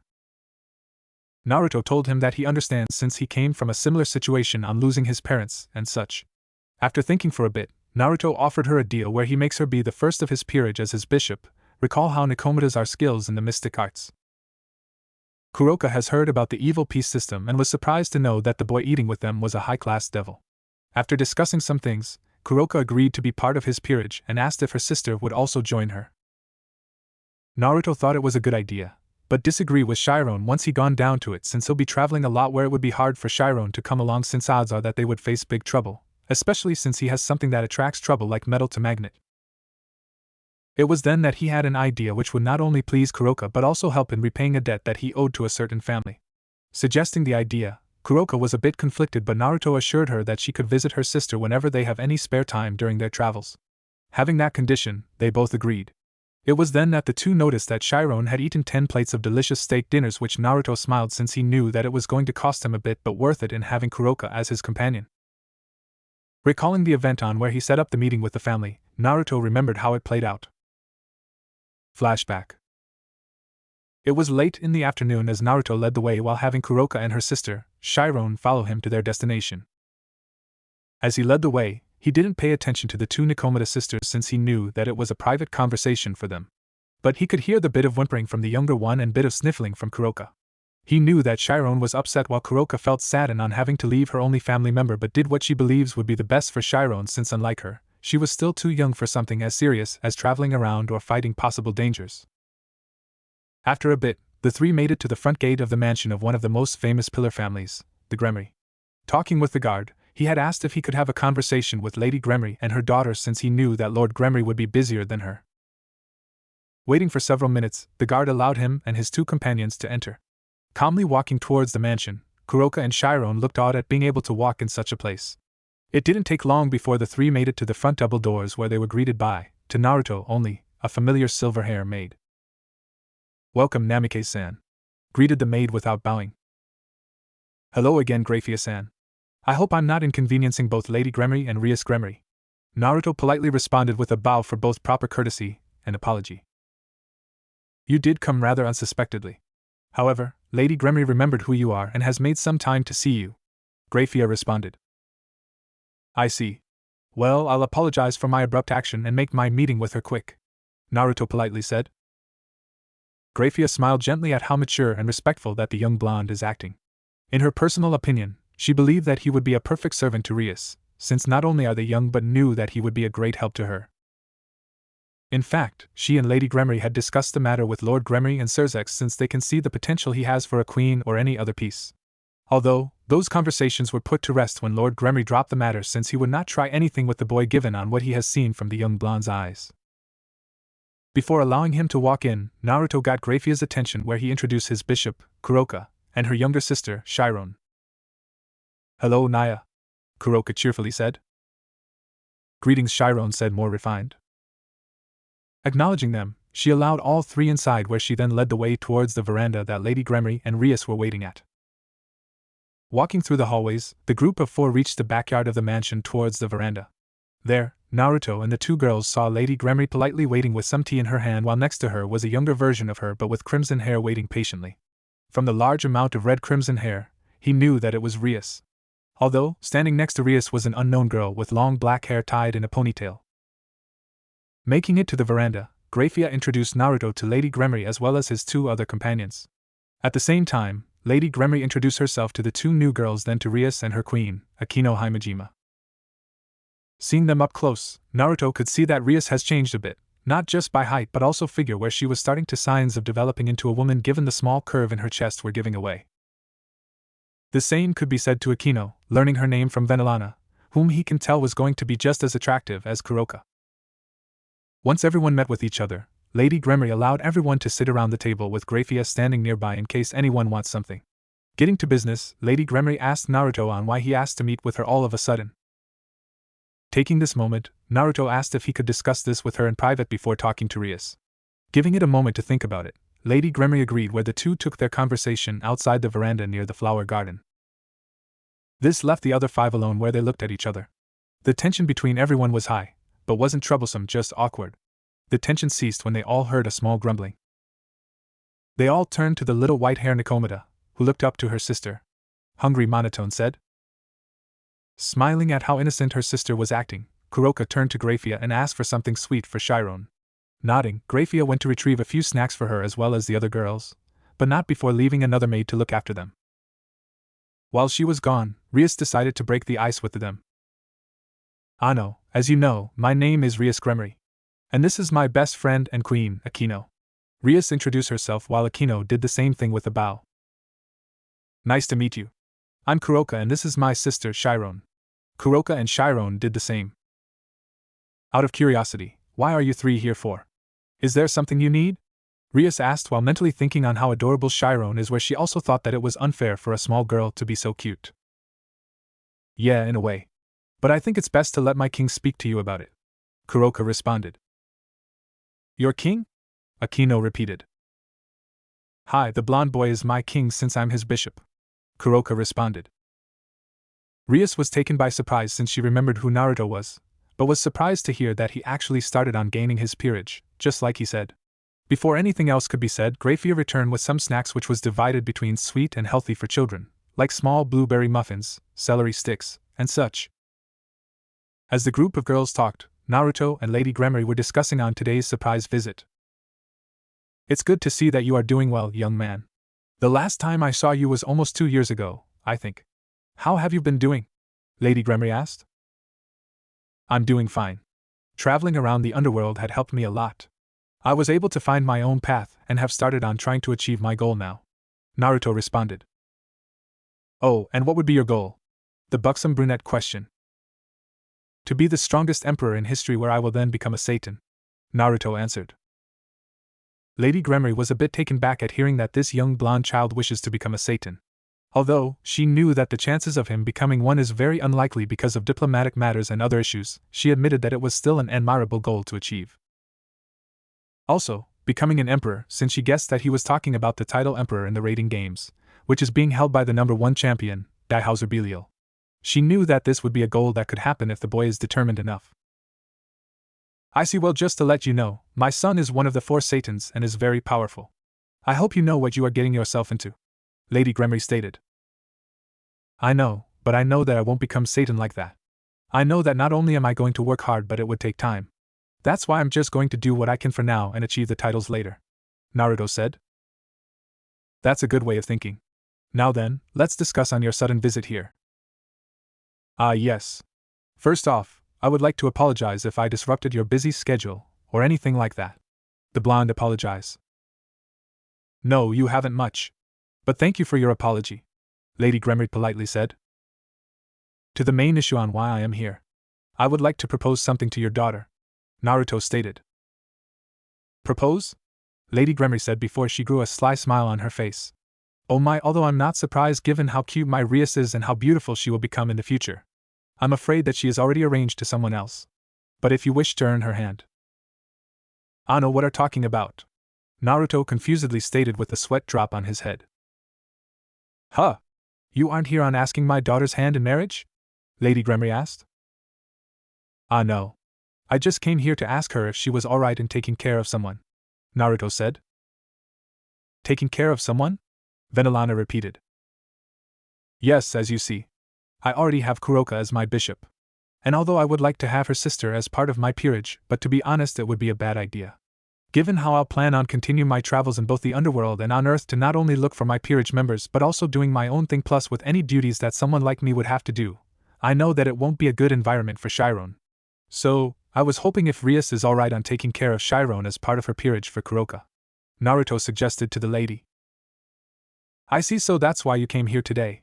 You thought about not just the young girl's well-being but also letting my Rias having a new member in her peerage, Lady Gremory assumed. Yes. As much as I don't want to split them up. I know that Rias and Chiron would become good friends, which Kuroka would want her sister to have as well as being somewhere safe for her to grow up in. Although, I did promise Kuroka whenever we have any free time from training and such, she could come here and visit her. That's why I'm asking you if you would be alright with the situation, Naruto said before saying something else a bit childish-like. And although this isn't intended, you can also say that I'm starting to pay back my debt to you and your family. Although I wish it wasn't like this. While rubbing his head. Thinking about it, she knew about Nekomatas, and knew that the 2 girls were Nekashis, given how Kuroka has 2 tails. She knew that this particular species is able to use senjutsu which could increase in power, which would make a powerful piece for her daughter. She also knew that he does have a debt to her family, even if it's an unneeded one. She was glad to know that he was keeping his word, which was a boost of respect for the blonde in her eyes. A few more moments of thought, Lady Gremory looked down at the preteen blonde before she nodded in agreement, which Naruto bowed in gratitude. Coming back to the group, Lady Gremory and Naruto sat back down where she explained to Rias, in less detail, that Naruto wanted her to take in Chiron as part of her peerage since it would be a more suitable environment for the young child. Hearing that she was being offered a chance to add a new member to her peerage, she was delighted. Although she wondered if it was alright with the young white-hair Nekomata. Rias asked her if she was alright with her. Being put on the spot, Chiron was a bit nervous where she looked a bit uncomfortable. It soon ceased when Naruto spoke to her.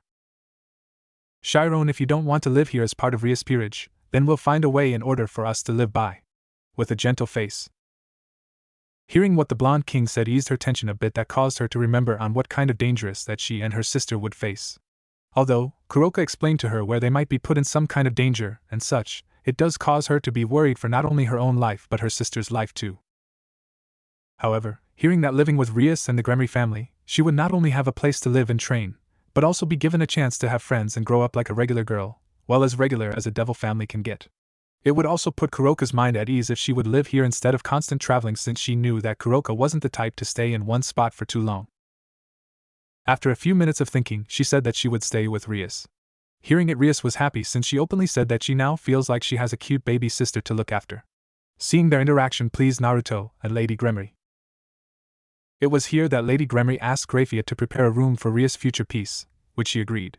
As things welted down, Naruto asked if he could leave Kuroka under her family's care for a bit since he needed to settle some things with his inheritance, since he needed to use it to be financially secure when he finds the rest of his peerage, as well as letting the two sisters spend whatever time they have left before they are separated from each other for the time being. Agreeing to it, Naruto left for Lilith in order to handle his business while Kuroka and Chiron hang out for a bit longer, while also forming a friendship to both Rias and Akeno. End flashback. After leaving the underworld, Naruto had help in training Kuroka to be a proper bishop, since the bishop piece gives the person assigned to it an increase in magical abilities yet weak in physical defense. The first thing that Naruto got Kuroka was to spar with him so he can see what she got. The spar lasted for 30 minutes, which Naruto was impressed that Kuroka is able to use poison along with having agility, balance, and intellect in fighting him.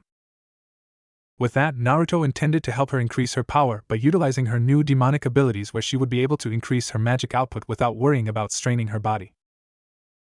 And like he promised her, whenever they have a few days off, Naruto allowed Kuroka to go to the Gremory Mansion to see her sister, where he found out that Chiron had changed her name for her new life, which Rias gave to her by her own request.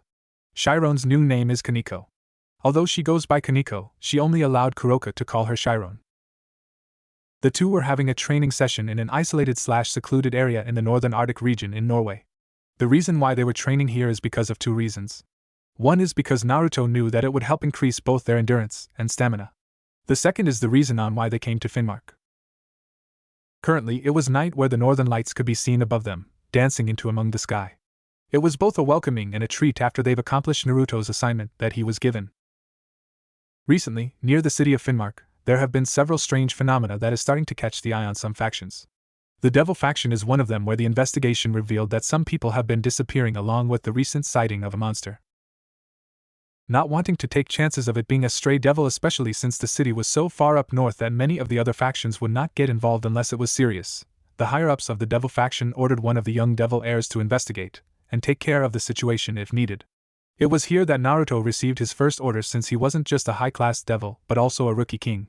But of course, that was just the limelight of it, since he was a king from a no-name family and isn't an heir to one of the pillar families, as well as being a high class, so they figured if he died where there won't be any problems later.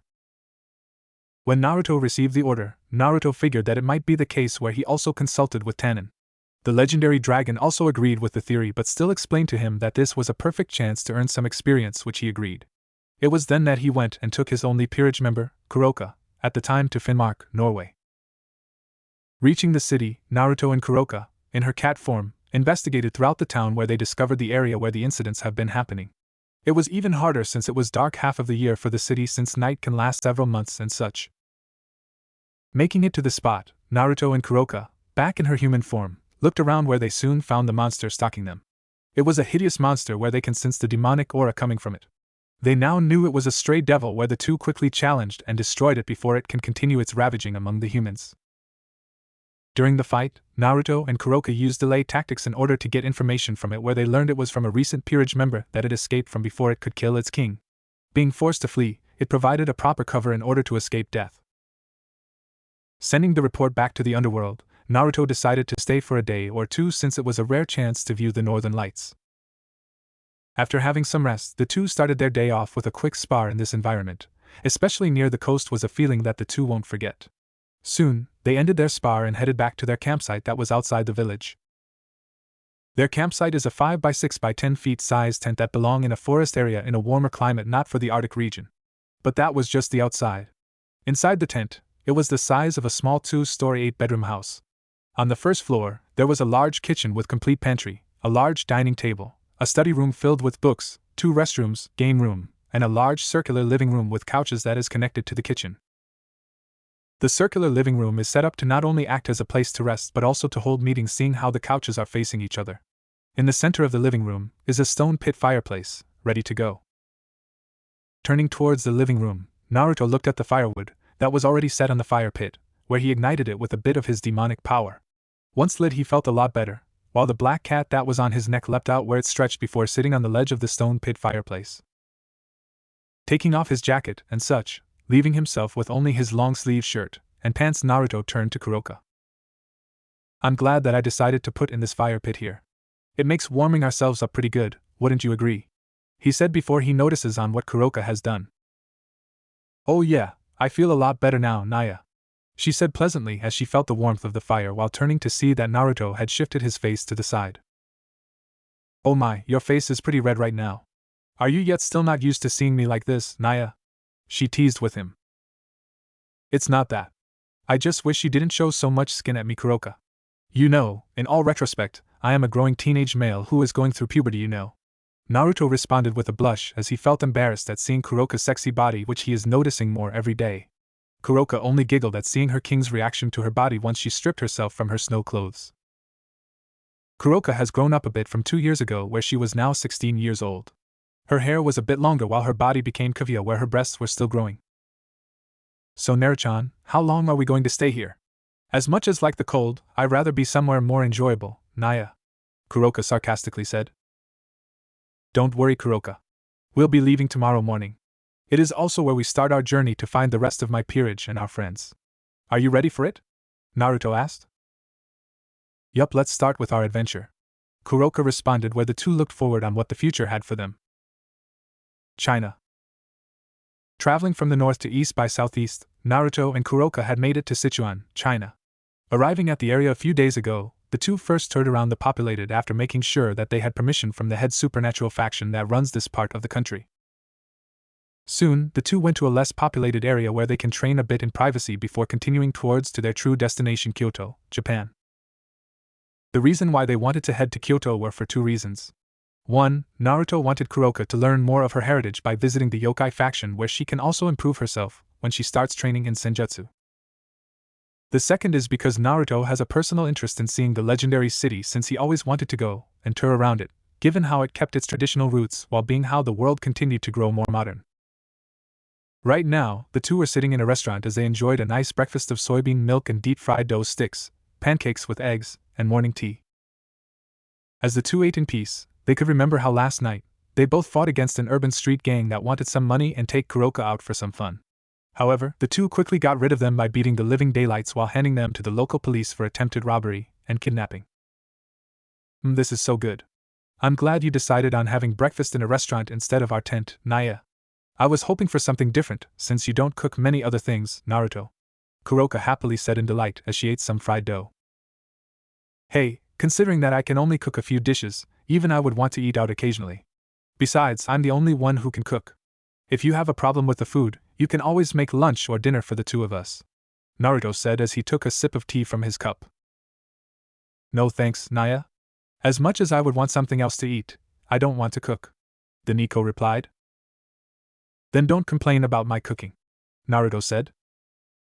It was then that a letter appeared on their table as a message from the underworld came to them. Looking around, they were glad that no one noticed it where Naruto picked it up and read it. Since Naruto is on the move, he must send messages to the official's office on where he is going, because he doesn't get a territory to watch over like other high-class devils from the pillar families, so they know on where he is if they need him to do a mission of some sort. Quickly looking over, Naruto sighed as he knew what it was. Noticing his expression, Kuroka spoke up. Ano, what is it, Naruto-chan? Kuroka asked.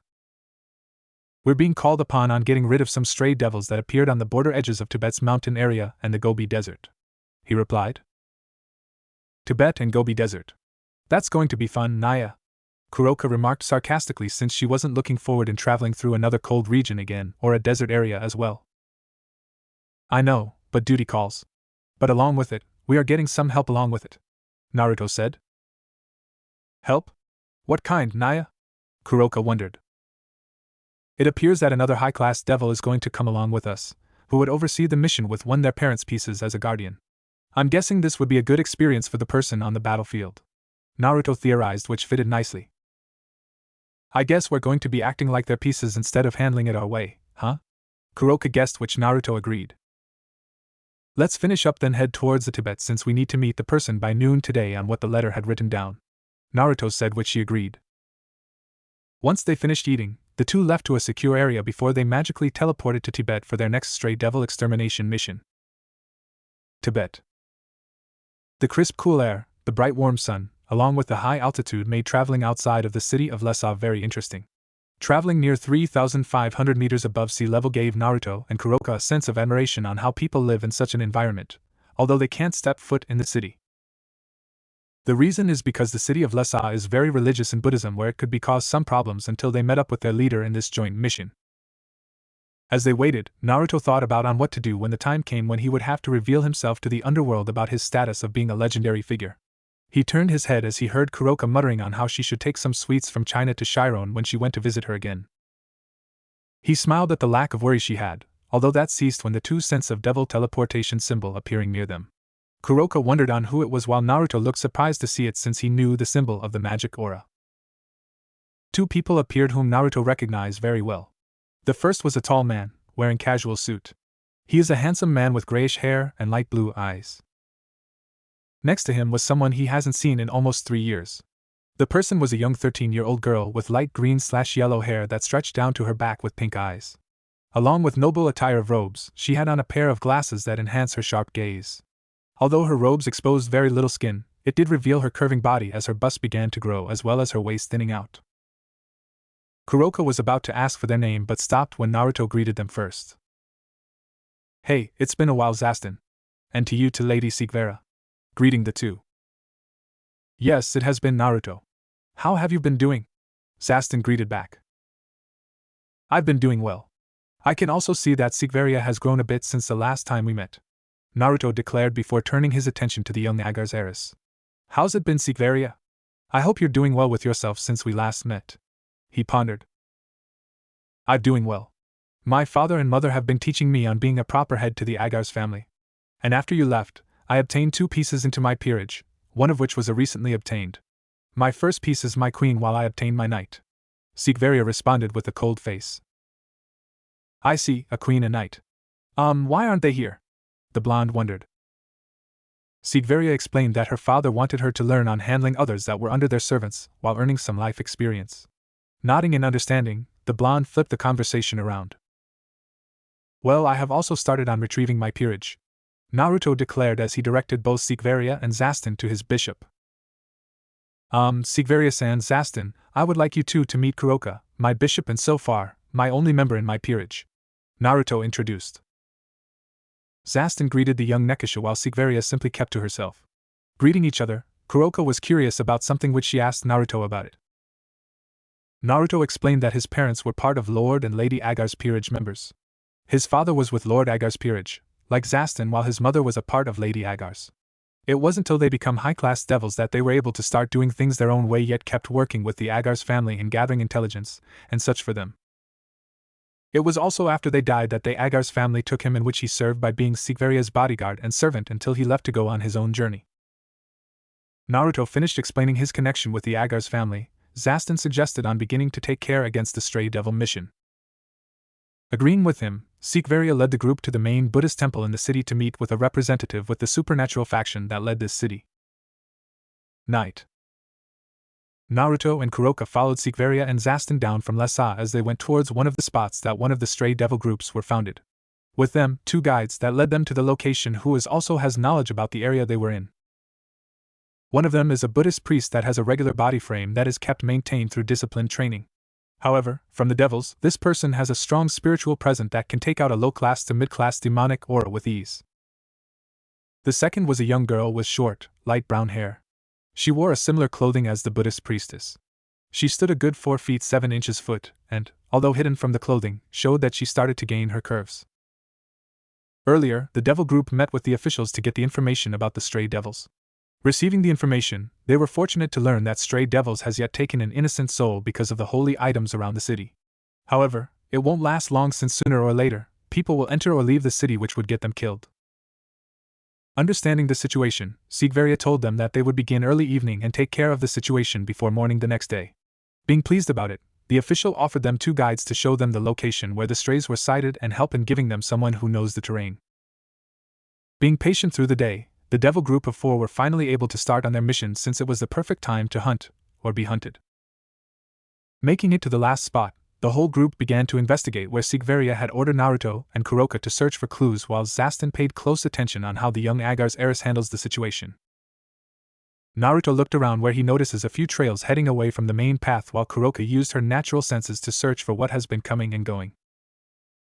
Both were able to find a trail that had some unnatural movements and distinctions which everyone went to follow. As they went, Zaston took the lead with the Buddhist where the two had discussed some things about the situation with the Buddhist to get any kind of information about the stray devil attack. Kuroka walked alongside Sikvaria where the young heiress kept taking glances at the young Nekashu. This gave Kuroka an excuse on teasing her where the two talked back at each other and such. Naruto walked alongside the young priestess as they bring up the front.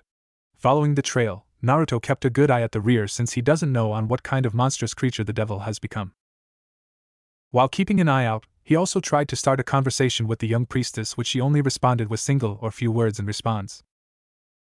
The responses he obtained were small, but was able to obtain a few things from her. The girl's name is Akitsu. She has lived with the Buddhist for a few years now. Other than that, she wasn't much in the mode to talk. Although, he found out that she has a ditzy, monotone personality. He found that she was a ditzy when the monk has asked her about something where she answered that she'd forgotten about it. Following the path, the group continued until the trail disappeared because of the rocky terrain. However, Naruto and Kuroka pointed towards the few ruined building from a distance, about a half a mile away. Going towards it, everyone could smell the scent of some smelly creature, which everyone could smell blood. Checking the area out, Naruto assigned Kuroka to Sikvaria to keep her safe while Naruto went on his own. Zaston stayed back from the children to see how Sikvaria would handle the situation. Naruto checked inside one of the ruined building, which he looked around a bit before heading back out. As he was leaving, hidden in the darkness, a creature slithered in the shadows as it slowly came up to Naruto back. The creature got close enough before it went for the strike behind the blonde.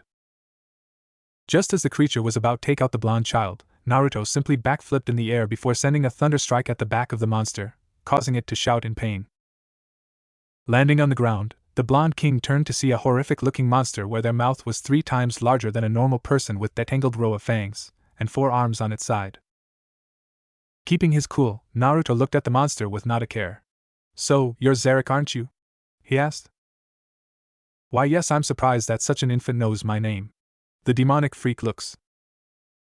"Hardly you and the rest of your traitors in your former peerage just came to me as a kill-on-sight order," Naruto simply stated unimpressively. "You insignificant child, I'll enjoy tearing your limbs and drinking your blood. The stray devil. Try it," Naruto touted the monster.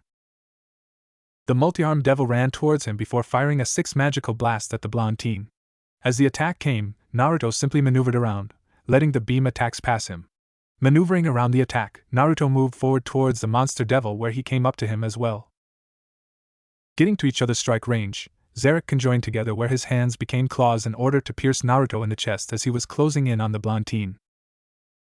Naruto, at the same time, concentrated his thunder in his hand, covering it in a powerful demonic aura. The two collided together where the two made their strike at each other. In an instant, the two hit and moved past each other. When it ended, Naruto and Zarek had both their backs facing each other. It was only a moment later that the results came to be as Zarek suddenly fell to the ground where his arms got cut off and his chest burst open in blood. Naruto only had a scratch on his striking arm. Getting off his fighting stance, Naruto walked over to the downed stray devil. "How can I be beaten by a brat?" "I'm no ordinary brat, I'm the," Naruto said as he gathered some more thunder in his hand before finishing off the stray. Once the job was done, Naruto left the ruining building in order to find the others to explain about taking out one of their targets. Just as he left, Naruto turned around as a snake-type stray came at him with incredible speed. Naruto was about to defend himself when a barrier of chains appeared in front of him, where it stopped the snake when it collided into it. Before it could even retreat, the chains shifted around where it wrapped up the monster. Looking around, he saw Akitsu standing above one of the old buildings. "Hurry, I don't want to hold it for long," the light brunette monotone stated. Agreeing, Naruto focused his wind and thunder magic into his fist where he then went and punched the snake in its center. Thunder Blossom Crushing Fist. He shouted as a burst of whirlwind and thunder blasted through the stray devil where it killed the beast. Once it was done, Akitsu came down to him where he turned to her and thanked her for her help. Nodding in acceptance, they both moved together where they met up with Sikvaria and the others where they explained they took care of their side as well. "I guess that means that the stray devils here are now gone," Naruto said. "Indeed. With that, this mission is over with," Sikvaria stated. "Almost, Sikvaria-sama. Don't forget, we still need to go to the Gobi Desert in order to take care of the rest of the stray devils that escaped," Zaston reminded the Agar's heiress. Sighing in annoyance, Naruto then wondered about something where he made it known to everyone. "You know, I am wondering on why these strays were even here. Considering how the area is almost considered to be of holy ground, why were they even here?" Naruto wondered. This got the rest of the group wondering while the monk kept his poker face but had a sweat drop while Akitsu also wondered as well. Their thoughts soon shifted when the monk spoke up about getting some good rest. Agreeing with the idea, everyone went back to the temple to rest since tomorrow, everyone will be going to the Gobi Desert. Late night. As everyone slept, Naruto stayed awake, watching over the stars that were above him. Thoughts about the strays being here had his mind working on overtime since it didn't fit how a stray would do. His thoughts ceased when he felt someone coming towards him. Focusing a bit, he lowered his guard when he felt who it was. You know, you need to sleep. After all, as the next head of the Agar's family, it is required of you to get as much rest as possible so you can be ready for anything, Naruto stated as he turned to see Sikvaria standing next to him. My, I didn't know you still care about me after you left, huh? Sikvaria stated. Even though I didn't join you, it doesn't mean that I don't still care about you, Naruto said. Could have fooled me since you were so determined to leave. I'm actually more surprised to see you alive since you went into the wild all on your own and seeing you alive, Sikvaria remarked. What can I say? I'm a very stubborn person. I don't die that easily. But enough about the past. Why did you come here instead of sleeping in bed? Naruto said.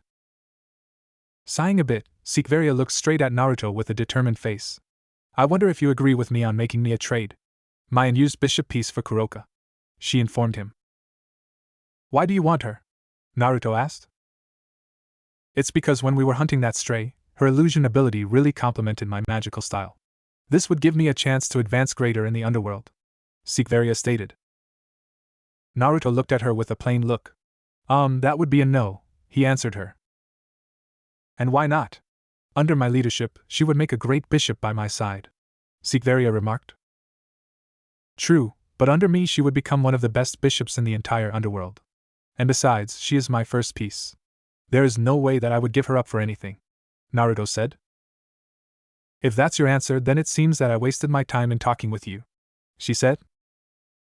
Yes, you did, but it did give you a chance to spend some time with me, Naruto remarked. Blushing a bit, the Agar's heir questioned the blonde on what he meant where he simply teased her. Unknown to him, he didn't notice the small blush that Sikvaria had on her face. The two simply kept quiet as they focused on the peace that the starlit sky gave them. Soon, Naruto got tired where he went to sleep and bid Sikvaria a good night. As he walked away, Sikvaria only glimpsed at him where her memories of the past slowly emerged on how the two used to be together. This caused her to place a hand on her growing bosom where her heart is. As much as he wanted to deny it, ever since Naruto left her side, she felt lonely, but more than that she felt like a piece was missing from her. Deciding to drop such feelings, she went back to bed where she knew that they would need to rest when they hit the desert tomorrow morning. Morning arrived as Naruto, Sikvaria, and the rest of their group were ready to head out to their next destination, the Gobi Desert. Getting a quick bite, everyone was ready to head out to Baotou, China to take care of the other stray devil group. Just as they were about to teleport, they all heard one of the Buddhist priests stop them. Curious on what was the priest wanted, they noticed that the same two people they were with from yesterday night. He explained that these two needed to go to the Gobi Desert for an important errand for their city. Sikvaria simply looked annoyed where she was about to reject their request but was stopped when Naruto interrupted her. Alright, that shouldn't be a problem. If it's simply giving them a ride to the same destination, then it's no problem, Naruto said while eyeing the priest. Acting surprised at the decision, Sikvaria gave a glare to the blonde whom simply ignored it. Soon, everyone teleported to Baotou, China where they would once again face another group of stray devils. Baotou, China. The devil group made it to their destination, which was the edge of city. Arriving at their destination, the two groups soon separated from the Buddhism group where the devils went to find the stray devil group in the city. While traveling through city, the devil group looked annoyed at how hot it is in the desert area. For the entire day, they searched where the strays might be hiding in but couldn't find them. No sign or whatsoever. There should have been at least a few reports of attacks, some haunting rumors about people being killed, or something recent about the supernatural world, Sikvaria said as the evening air began to cool the land down. True, but I'm kind of wondering on what is going. Zaston wondered since he was curious too. Then how about we follow a different lead? Naruto suggested, which got the two wondering on what he meant. Kuroka, have you found Akitsu's location? Asking his Nico. Yeah, I've been tracking her with the small bit of senjutsu that I know. Although it's pretty far, I'm still able to find her. Well, at least around the general area, Naya, she said. Why are you tracking her? Sikvaria wondered, suspecting that Naruto must have an idea on what's going on. You didn't think it was strange that stray devils would go to a city with a high holy area? Or the fact that the monks asked us for a favor? I get the feeling that these people might know something that they don't want anyone to figure out. Which is also curious since they asked us devils, from the report we've gotten, for help in dealing with the stray devil problem. Naruto's theory got the others to wonder on what's going on with the stray devils and the monks. Alright then, Kuroka, lead the way towards those priests. Naruto asked, which she agreed. Following the Nekasha, the group of devils went to the edge of the town where Akitsu's aura led to the Gobi Desert. Night. Akitsu and the monk, who is her superior, traveled through the desert all day towards a hidden destination. Reaching it, the two rested before beginning their journey back home towards Tibet. Having the devils teleport the two to Baotou to make their destination was beneficial for the two since they needed to reach a hidden temple for Buddhism as quickly as possible. Moving across the blowing sand in the evening, the two traveled south by southeast as the monk held an item that they received in the hidden location. Deciding to rest for the night, the two made camp with a small fire while keeping their guard up as they needed to keep moving since the stray devil incident back in Tibet. It wasn't before the two took turns to get some sleep so they can continue with their journey at first light as well as keep their guard. As the night continued, Akitsu kept watch for the moment where she started to feel like she was being watched. Deciding to inform her superior, she woke him up from his sleep. "What is it, Akitsu?" asking the young girl. I just felt like we are being watched, sir," Akitsu replied. Being watched, the monk said, where he decided to check the area out. At first, he thought that the girl was being a bit paranoid, however he too also began to feel that they were being watched. Deciding to be cautious, the monk decided to move towards a more defensible position to avoid any surprise attacks or some kind. A bit of distance away from the two, 5 unknown individuals were watching from the two Buddhists moving to another more secure location. Observing the two leaving, one of the 5 spoke up. "It seems that they are returning back to Tibet, given the direction they are moving," said one. "Indeed. By the looks of it, we can assume that they have the item in question," said another. "Correct. We'll wait a bit more before we strike. And once we take them out," said the first voice. "We will be able to obtain their item," said a third voice. "Yes, and once we do, we will only have to wait for a bit before that Tibet city's barrier goes down where we can then steal that special item," said the first voice. "Remind me again. What is the item that you are seeking?" said a fourth voice. "Don't you remember? It's a stone, and not just any stone. This stone is a stone of darkness that can enhance anyone's power to a new level," said the first voice. "Enhance it? It increases our strength?" said the fifth voice. "Yes. From the records, humans tried to use it but couldn't control the ominousness power down where it slowly destroyed them from the inside out. For demonic beings like us, it drastically gives power increase.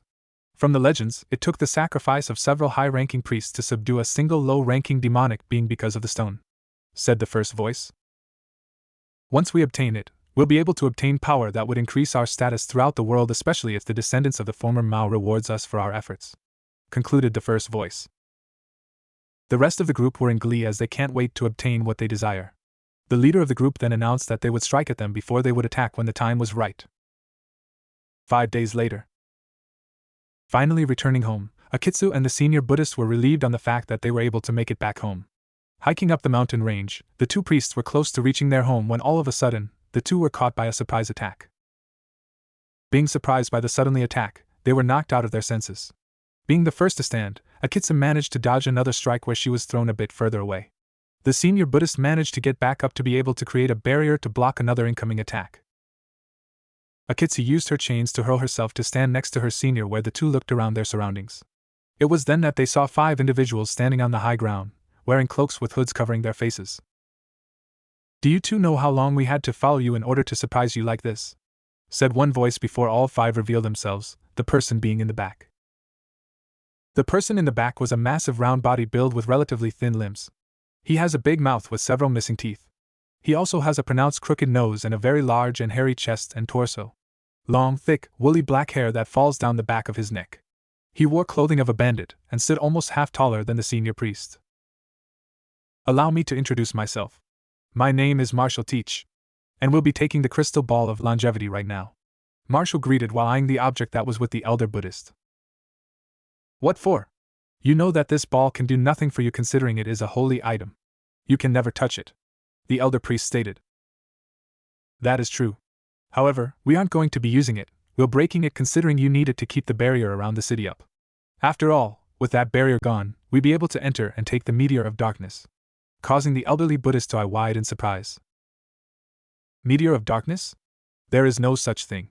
Akitsu replied, not believing that such an item is in the town. Yes, it is. We have obtained information about it from some special colleagues who would protect us if we deliver the hunk of rock to them. After all, we stray devils need to do anything and everything to protect ourselves, Marshall said.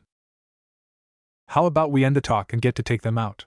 After all, their people will soon be on alert if anyone heard about our surprise attack, said another one of Marshall's allies. This person is just as big as Teach, being broad-chested, broad shoulders, tan-skinned, muscular man with a broad upper body and a thin lower body in comparison. He has curly violet hair reaching down to his shoulders. Agreed Burgess.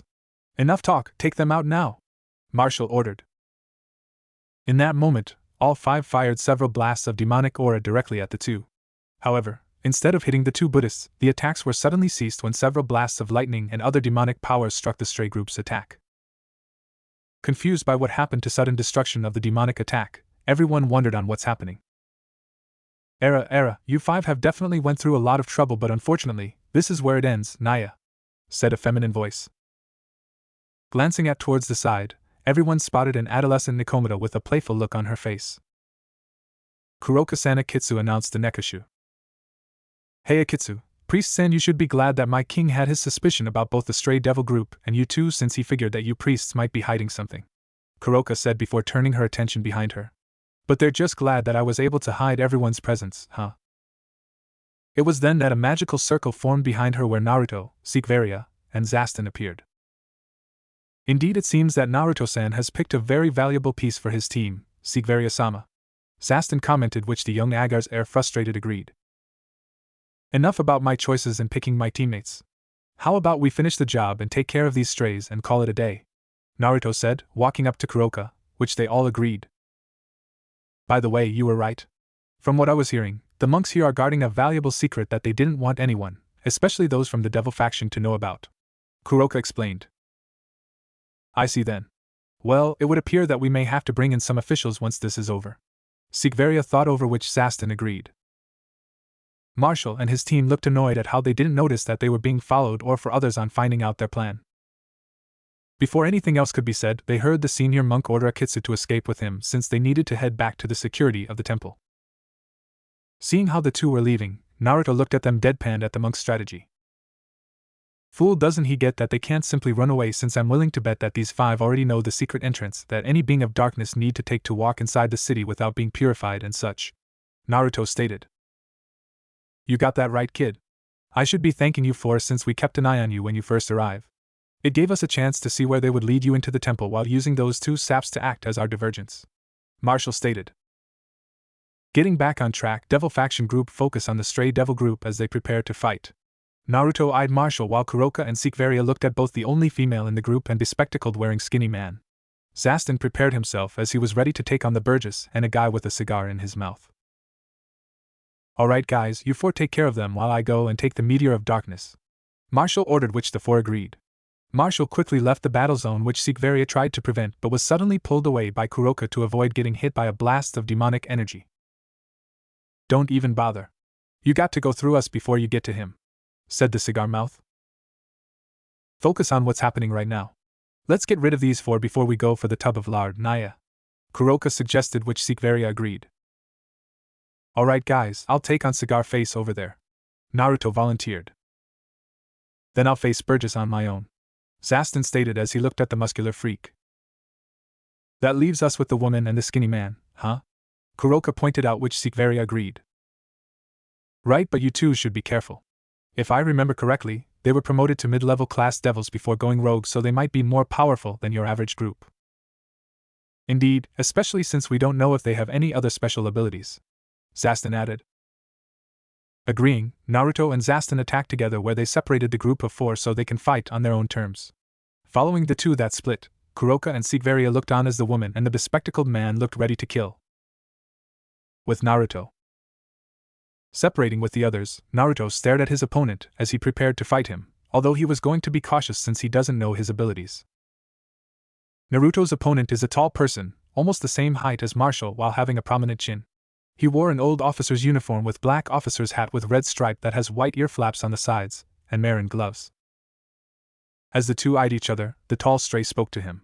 "Alright kid, as much fun as this is going to turn into, I got places to go and people to kill. So, just stand there so I can kill you right now," the tall stray said with a deep voice where his forearms began to morph where it became two executioner blades that looked like large kitchen knives. "Sorry, but I'm going to have to decline. After all, in order for me the most powerful emperor in history, I can't afford to die," Naruto declared where he lifted his hand as lighting coated it. The two were ready where they both stood still as they figure that the deciding blow will be made in their first strike. A moment passed before the two rushed forwards where the sounds of slicing and lighting strike could be heard. With Kuroka and Sigvaria. The two girls of the group glanced at their two opponents. The woman looked early 30s with girlish pigtails. She has a sloping forehead, a long witch-like nose, a devilish grin, and a square jaw. She also has broad shoulders and has a muscular figure. In her hands, she magically summoned a javelin. Next to her, a rather thin man of abnormal height, with light brown hair that hangs down to his lower neck. He has an emotionless expression with his eyebrows almost always furrowed in what looks like a saddened expression. The left lens of the black glasses he wears is normal rectangular eyepiece, but the right side is circular and hold what appears to be a crosshair. He wore a black cape over his button-up pale lavender shirt with black pants. The two prepared themselves as they were ready to fight but only looked confused as their opponents looked to calm, well the woman anyways since the bespectacled man didn't show any care for them. Being curious, Sigvaria asked them on why they weren't ready for battle. "Why should we since you're just kids? After all, you're already dead, isn't that right, Van?" said the woman. "Indeed. Such as it was fate for us to meet. It was also fated for us to kill these two, Devon," Van replied.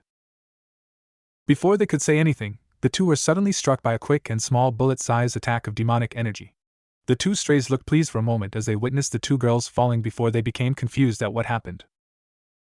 Kuroka and Sigvaria's images suddenly dispersed into thin air as they vanished with the wind. Before they could wonder on what happened, the two suddenly got struck themselves where Devon guarded herself for another attack while Van's image disappeared like the two girls did. Looking forward, Van and Devon saw Kuroka and Sigvaria reappeared in front of them. Era, did you really think I wouldn't notice his presence, or should I say lack of presence?" Getting a glare from Devon. "It was a good plan, Kuroka. Using the dust cloud from the earlier explosion to hide ourselves while they did the same. Did you figure out where Van is located?" Sigvaria questioned. "Yup, he might have gotten a bit of distance, but I'll find him. What about you, can you handle this woman by yourself?" the Nekisha wondered. "I'll be fine for the moment. If you don't take care of that sniper, we won't be able to do anything in this position," the Agarzaris said. "Alright, but be careful since she can use illusions as well, given the distance the sniper could be located. And she might be a skilled spear fighter too," Kuroka said before her image disappeared while Sigvaria prepared herself in fighting Devon. "Don't worry, I can hold out on my own for a bit," Sigvaria thought to herself as she prepared on keeping Devon at bay. Teach traveled through the hidden passage of the city where it led him to the main temple. It wasn't long before he was assaulted by a few priests, but he disposes of them in mere moments. Walking past the dying and killed priests, Teach continued to move forward where he found a secret entrance which led to a staircase that led further underground. Quickly making it, the stray reached a hidden chamber where he notices Akitsu and her senior standing in front of him. "It won't be long now. We've already placed the sphere in its sacred chamber with the head priest. Once he finishes with the ritual, then the barrier holy power would truly be restored to its maximum power," Akitsu stated, which Teach simply looked amused about the piece of information. "Is that so? Excellent," getting a confused look from the young brunette. "Everything is going exactly as planned," Teach said. Akitsu was going to question the overbuilt stray when she was suddenly struck in the back by a blade that ran through her left lung. Looking back, she saw that it was her senior. "Senpai," Akitsu muttered in surprise. "Sorry, Akitsu, but I can't have that old fool and this stupid cult from trying to better my life." He began to talk on how the Buddhist life had taken away his youth and such since he was raised by parents like the Buddhist priests where he couldn't live like a man. He wanted money, live in luxury and such but couldn't since he was a Buddhist. The fallen brunette simply listened as her senior explained how he was contacted by the old Satan faction where they offered him a very promising deal on where he can live a life of comfort. Soon, Akitsu's eyes became dimmed where she lost consciousness while her blood continued to pour out of her body. Once the young girl had fallen, Teach and the monk came up to each other. "So, tell me, where is the meter of darkness, and what about that holy light ball whatever?" Teach questioned. "It's simply over that passage in the right. The one in the left is where the head priest fool is located. Although, he might not be doing well considering, just like Akitsu, he must be close to finding his spiritual enlightenment, while the holy all has shattered," the monk confessed. "Very good. Now, let's go get that rock and this mission will be over with," Teach stated. Both agreed where they went through the passage, but only to be stopped by a sudden blast of lightning. Turning around, they both saw Naruto standing in front of them with a determined look on his face. "I guess I was right. You're really nothing more than a traitor, Mr. Monk," Naruto declared. The blonde devil moved forward as he began to explain on how he figured out that the monk was a traitor, given some of the signs he gave away. The last sign being him running away instead of staying in the battlefield, and having Akitsu running away with the sphere instead of himself. "Mr. Monk, you're pitiful considering how you're being used like this. Not only that, you also killed your junior for wealth," Naruto declared, glancing back at Akitsu's fallen body. He then turned his attention back at the duo. "I'm going to make you regret on becoming a traitor, along with you, Teach," with his lightning enveloping his right hand. "Take care of him while I get the rock," Teach ordered, where the traitor's monk was ready to fight him with his sacred holy items while the elder devil simply ran towards the passage. The monk was ready to begin his chanting, but was suddenly caught by surprise when he saw Naruto appear in front of him with his right hand in a thrusting position. "This is the price that all traitors pay for betraying their comrades," the blonde simply said. The next thing the priest felt was the paralyzing effects of lighting in his body, and the warm liquid fluid flowing out from his chest. Glancing further down, he saw Naruto's hand already thrusting into him, causing his lighting to pierce through his body. Once the traitorous priest has been killed, Naruto's attention turned to where Teach left. Before leaving, he turned back to see Akitsu's corpus, where he had some thoughts about the young girl. Although not knowing the girl well, he felt a connection towards her. In a way, she reminded him as himself when he was still serving the Agar's family. From what he saw in her, he guessed that she has yet to or given the chance to decide her own choice for herself. Deciding quickly, Naruto decided to give her a chance to make her own choice for herself. Coming up to her dying body, he gently positions her where he used his pawn pieces to see how much she costs. Finding that she is worth 3 pawns, he could decide to make her his knight or second bishop. However, she isn't just strong spiritually, but also physically. Not to mention she is very agile. Making her a bishop or knight would be logical yet a waste. But with this piece, Naruto thought before placing 3 pawn pieces on her chest, where he started to chant his spell on her. A moment after finishing, Akitsu's body began to glow white where the 3 pawn pieces merged with her. He knew that she would be alright for now, where he continues going down the hall towards the hidden chamber. Walking through the heavy doors, Teach made it to the hidden chamber room. Upon entering it, the round-billed man stared in front of him to see that in the center of the room was a podium. On the podium was a dark rock with a violet dark aura emitting, but was contained by the seal array surrounding it, with holy light beaming down from the ceiling on 6 designated circled, a light that is slowly dimming and fading away. Zehahaha. Now then, with the sphere being no longer useful and the head priest out of commission, that rock is now mine, Teach greedily said to himself. Walking towards the dark meteor, Teach used his demonic aura to break the weakening array where the barrier that protected from anyone was gone. He was just about to have grabbed the evil item when he was suddenly forced away from a lightning blast. Looking behind him, he notices Naruto walking towards him with a serious facial expression.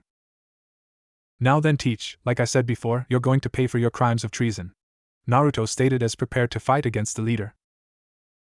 In an open terrain, Sigvaria panted heavily as she avoided another spear thrust from her opponent, Devon. All around the young Agar's heiress was a sight of destruction as Devon used her spear, she magically unsealed, to attack the young girl by any means. There were pierced holes and evidence of other attacks given how bad the area looked. Sigvaria, although had the power, she lacked the fighting experience that Devon had. The young heiress could only defend by dodging and creating shields in order to keep Devon at bay. The female stray devil had used her agility and strength, along with her skills with a spear, to kill the young devil. However, Sigvaria kept herself in the game because of her demonic power and usage with her shields, while avoiding the hidden sniper attacks that came from Devon's partner. Devon took it up a notch by using her demonic power to create illusions of herself, along with adding a wave with her spear attacks. The bespectacled young girl continued to fight against the elder devil while she waited to see if Kuroka was able to take out the hidden sniper. A kilometer away, Devon's partner, Van, prepared for another kill shot at Sikveria. He suddenly ceased when a sudden blast of yokai energy came at him. Being able to dodge, Van turned to see that it was the black Nikomata that was with Sikveria. Era, you know how annoying it was for me to find you. Now, how about you be a good little stray and let me finish you up? Kuroka suggested while flexing her fingers to allow her claws to be shown. My, it seems that your time has come, young woman. After all, no one can escape their fate when the time has come. Van replied where he dropped a flash bomb, blinding the area with a bright light. The light blinded Kuroka, forcing her to close her eyes where Van took the opportunity to hit himself. Once the light died down, Kuroka began to search for the slippery male. However, before she could look around, she was suddenly shot by a demonic power, the size of a bullet. Van looked from his hiding spot where he saw his work at taking out Kuroka. His mood suddenly shifted from a monotone to a deadly smirk as he witnesses from the Kuroka he shot was just an illusion that disappeared. Now that was rude. Shooting at a young lady, Naya? I'm going to sharpen my claws on your face for such a mean thing, Kuroka announced in the shadows. Indeed. It appears that fate has given me a chance to improve my skills since it appears that the wheel of destiny has begun. The time for your demise, Van stated. Right now, Naruto stood in front of Teach, who looked very eager for some reason. Seeing how giddy the elder stray looked, Naruto decided to ask him about it. Why are you so happy, especially since you're going to die in a few moments? Getting the older man's attention. You're curious, aren't you? Well, let's just say that I'm close enough to the meteor of darkness that its benefits are now starting to affect me, Teach replied as a dark violet aura surrounded him. Before he could wonder on what he meant, he quickly recalled on what overheard Teach say before coming into the temple, about how this space rock increases demonic power. It was then that he saw what was happening to the devil. Teach's body began to increase in size a bit where some muscle increase can be seen as his arms and legs grow. The aura around him also rise to a very startling level, while his facial features show an evil look on his face. Seeing how Teach's body changed, Naruto prepared himself where he had his lighting hand ready to go. It was then that he was caught by surprise as Teach moved with incredible speed. The young blonde devil had barely been able to block the ignition strike, causing Naruto to be blown back from the incredible force. Regaining his footing, he looked back to see Teach now had the meteor of darkness in his hands where the dark aura seeped into his body. He feels Teach's demonic power rising to another level where he knew that unless he gets some help, he wasn't going to last long unless he uses his hidden true power. Preparing himself, Naruto knew that he needs to end this quickly since he wasn't going to wait to see what Teach will become. Teach laughed insanely as he felt his power grow in an incredible rate where he tested his abilities with a physical strike at the blonde devil in front of him. Seeing how Naruto was able to keep himself from standing yet notice his worries, the stray devil leader knew that he has reached a new level in power, a power that he can feel growing. A moment later, Teach witnessed Naruto unleash several blasts of demonic blasts directly at him, where he simply dodged with incredible speed. Naruto kept his gaze at where he blasted to only widen his eyes at the surprise on how fast Teach can move now. Before he could even conjure an idea on how to handle the stray, his instincts forced him to move forward where a sudden sound of destruction was made from his previous position. Looking back, the blonde teen saw Teach had punched the ground, creating a meter-wide with a 4-meter depth crater where it hit. Seeing this, Naruto knew that he can't get careless. Preparing for another attack, Naruto noticed how Teach was starting to lose his sanity, as his eyes looked crazy. It was then that his body began to transform where he grew bigger while his arms and legs became thicker. His teeth began to become more fawn-like. Seeing this, he knew that the situation was becoming very desperate where he knew that he needed to use his true ability. Are you ready? It's been a while since we had some problematic opponent, Naruto thought where the only response was a low growl of agreement. Are you ready? Getting Naruto's attention and curiosity on what Teach was saying, are you ready to die? Teach questioned where he instantly moved forward with his hand covered in dark aura.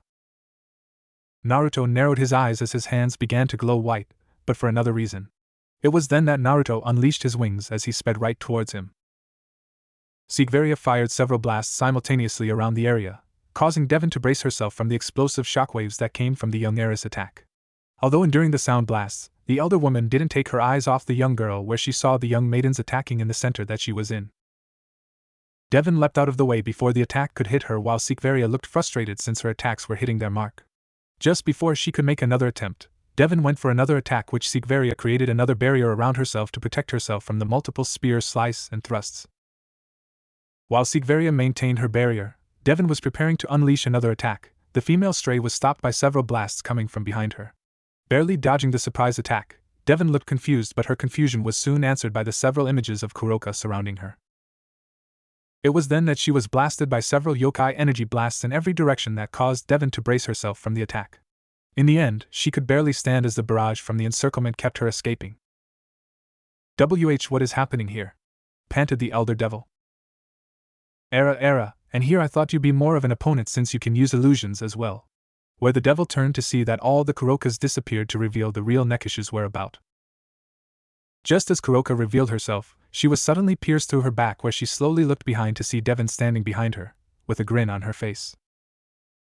You really are a child, since it was obvious trick to pull on me, Devon stated.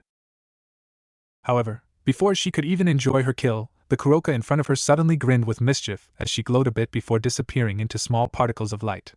Before Devon could realize on what happened, she was suddenly bound by a magical trap. Gazing beneath her feet, she saw the magical insignia of the Agar's family. Before she could wonder, she heard the mischief tone of a certain cat. I told you, a complete amateur. Looking right back in front of her, she saw both Kuroka and Sigvaria standing together, both looking tired yet fine. How did you? Devon began to question. It was simple, really. By the time you made your next strike against me, we had already prepared for this, Sigvaria said. Explaining that before Devon delivered her multiple spear attack against Sigvaria, Kuroka had already returned after taking care of her partner, where she placed an illusion around them so that the two could plan on capturing her. When she struck against Sigvaria, Kuroka had already replaced her with an illusion, while Sigvaria kept the barrier up to ensure that it was seen that it was her. And once that done, I made my grand appearance while Sigvaria kept to the shadows while her illusion took her place as the tired little girl looked defenseless. She prepared the magic formula at the place where I would reveal myself, Naya. Kuroka concluded their strategy. I can't believe that I was taken out like this, Devon admitted. Better like this than your partner, Naya. He definitely isn't going to be joining you, Kuroka added as she recalled on what happened with Van. Flashback. Kuroka ran through the terrain as she kept her wits while looking for Van. Making it to another hidden site, Kuroka spread her senses again before her ears picked up a small sound. Immediately tuck and rolling before leaping to a hardcover area, she was able to dodge the attack demonic bullet blasts at her. Seeing that he missed his target, Van Bloodlust continued to grow while preparing to strike at his Nico target. Just he was going to attack the rocky terrain that Kuroka was using for cover, he suddenly felt weird where his vision began to blur a bit. Now that was rude. I'm glad that my new poison is beginning to work now. Van looked around, only to see Kuroka appear in front of him, standing on top of the rock that he was sniping at her. You know, if it wasn't for the fact that I felt your bloodlust, you would have killed me, Naya. Where Van looked surprised. Hearing you say things about fate, it really makes me wonder on how you're going to kill me, when it's you who's going to die. It's simple, said the skinny man as he then grinned at her. I'll take you out with this, Van said, where his body began to morph as it became more beastly. He turned into an ugly ogre-like creature where he was going to make an attempt at Kuroka, only for her to disappear. It appears that it was your fate to die, huh? The monster heard before he suddenly fell on one knee as he then felt something pierce through his back. The poison that I'm injecting you isn't that strong enough to kill you yet, but with this, you'll definitely feel it, the bishop explained. No, I will not be defeated like this. Before his body began to glow where he caught one of Kuroka's feet from the back with one of his hands. Kuroka tried to escape as the demonic being looked suicidal. Let's go to hell together again, Van shouted, only for Kuroka to smile as her illusion disappeared to reveal a wooden tree bark that Kuroka was holding in place with a playful smirk on her face. Sorry, you'll be going ahead of me, Kuroka said before firing a few yokai blasts at Van, which caused the already power that he built inside for the two of them to explode, destroying him only. End flashback. I'm just glad that we were far enough that you weren't able to hear it because of your own battle, Kuroka explained. Now then, Devon, time for you to face judgment, Sigvaria stated as she prepared a teleportation seal, causing Devon to be teleported back to the underworld to face her crimes. Thank you for your assistance, Kuroka, Sigvaria thanked the young bishop teen. No problem, but we need to get going since we need to see if Zaston and Naruto is going alright, Kuroka suggested, which the Sigvaria agreed. However, before they can begin to look, they heard some footsteps coming close to them. The two were prepared in case it was an enemy. You don't have to worry about me, I'm perfectly fine, Lady Sigvaria, said a familiar voice where the two girls lightened up as Zaston came up to them. I apologize if I wasn't to come and assist you, Lady Sikveria. My opponent was a bit more powerful than I realize. But not to worry, I already have taken care of him and is now heading towards the underworld. Zastan reported. That's good to hear.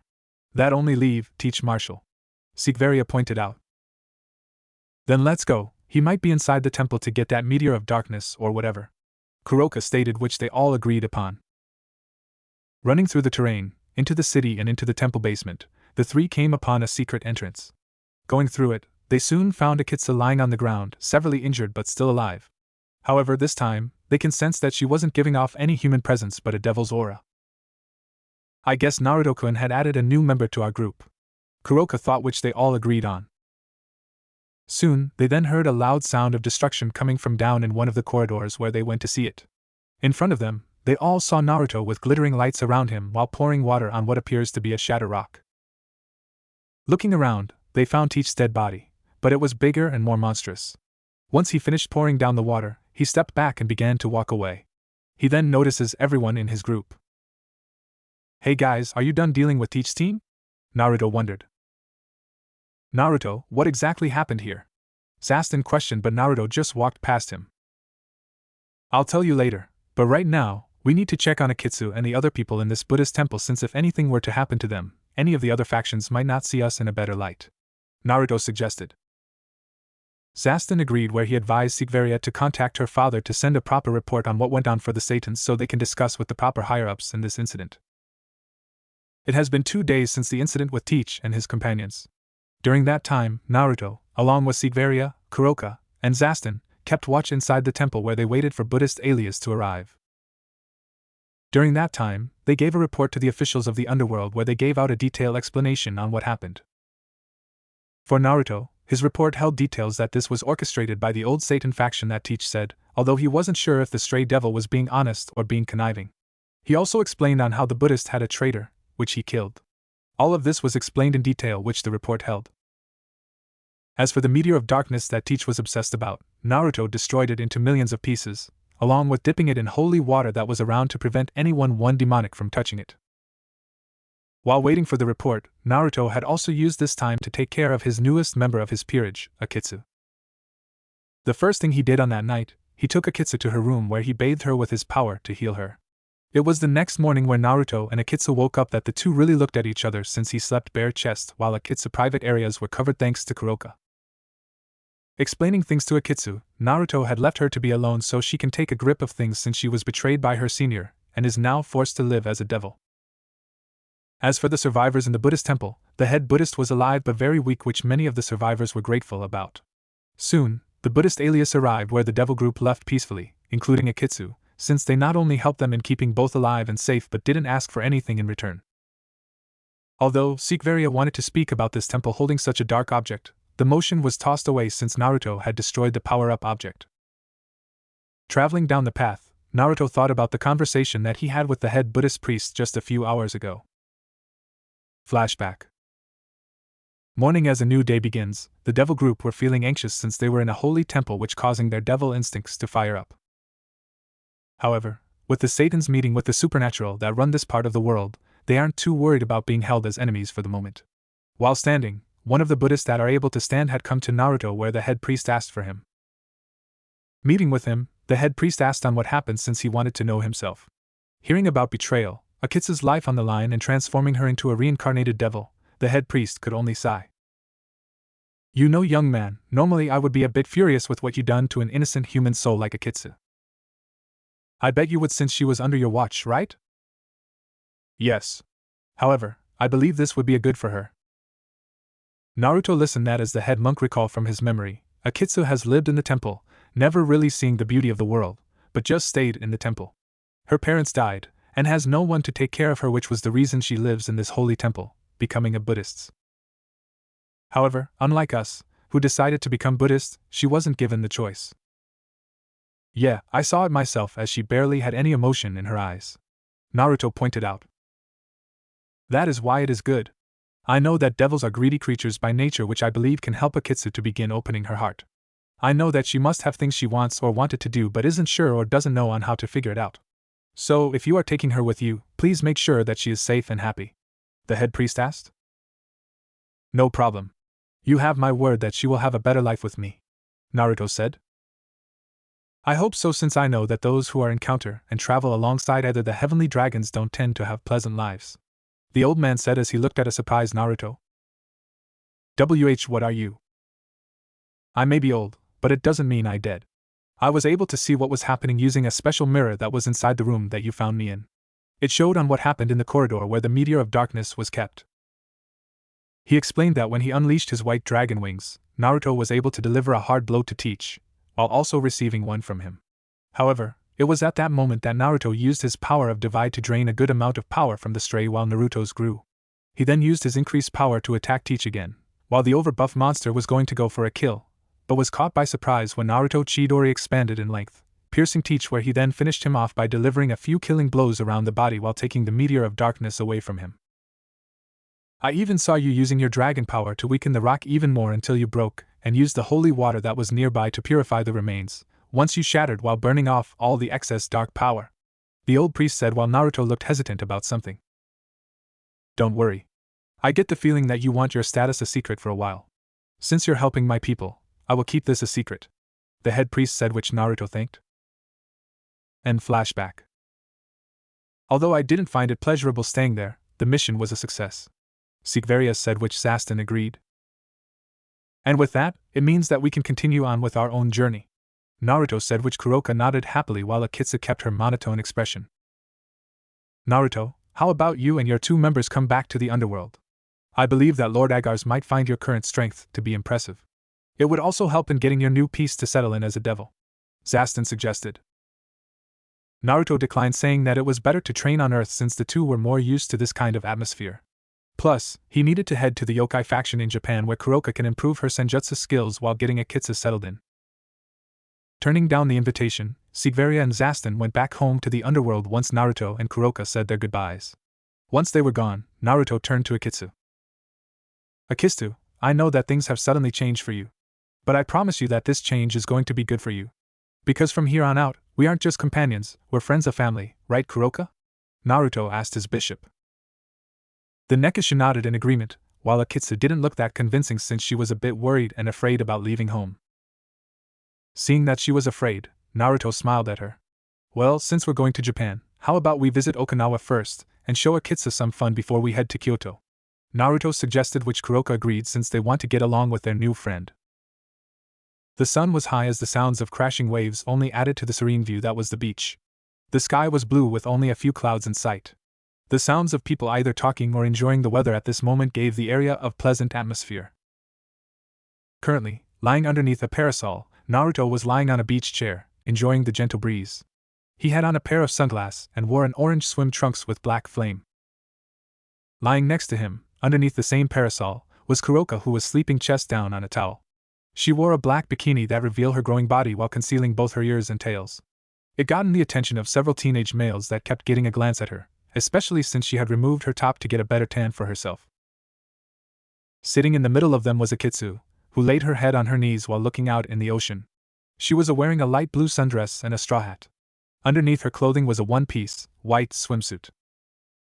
It has been 3 days since Naruto, Kuroka, and Akitsu arrived in Okinawa, where the 3 stayed in a resort near the beach.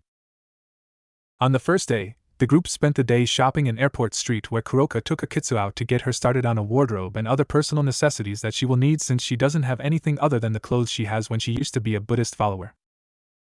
For the day, Naruto stood to the side as Kuroka had fun in dressing up Akitsu, making personal comments to herself that she should get clothes similar for her little sister. While Kuroka helped in getting Akitsu a few pair of outfits, Naruto went around and picking up the more common things that Akitsu would need, such as toothbrush, etc. On the second day, Naruto had decided to tour the island to look around the sights, visiting the botanical garden and other landmarks, which the 2 can see that Akitsu had a pleasant look on her face. It is now the 3rd day, where Naruto thought it would be a good idea to spend the morning on the beach before going to the aquarium in the afternoon. While sitting on the beach, Akitsu hadn't said much but just gazed out into the ocean. She looked tranced as the gentle waves moved and the shimmering sea in front of her view gave beauty. Amazing, isn't it? Causing Akitsu break out of her calm moment to see Naruto looking at her. You can't help but admire how nice the ocean looks, right? Asking his newest pawn. Looking back at the ocean, the only thing she did was nod in agreement. Sai, it's alright to say or do something. Come on, this is a vacation for us before we continue on with our journey, Naruto said. Getting his attention. Would it be alright to stand in the water? Quietly asked. Naruto smiled as he said that it was alright. He gave her the option if she wanted to make a sandcastle if she felt like it. Getting permission, Akitsu went where she felt the ocean with her feet. Although it was small, she felt joy at feeling the sea through her toes. Naruto watched as he noticed her kneel down and began to play in the sand, making a sandcastle. You seem to be pleased, Naya? Getting the blonde's attention. How is our little pawn doing? The half-naked Nico asked. She seems to be adjusting slowly, but adjusting to her new environment. I can only imagine how she feels since this is probably her first time at the sea, Naruto said. I bet she has been living in that city all her life. I can only guess that the only time she left it would be on doing some kind of assignment, or such, Naya. Kuroka theorized, which Naruto agreed. In any case, she is part of our group now. We may be small right now, but we'll grow strong further down the road, Naruto optimized said.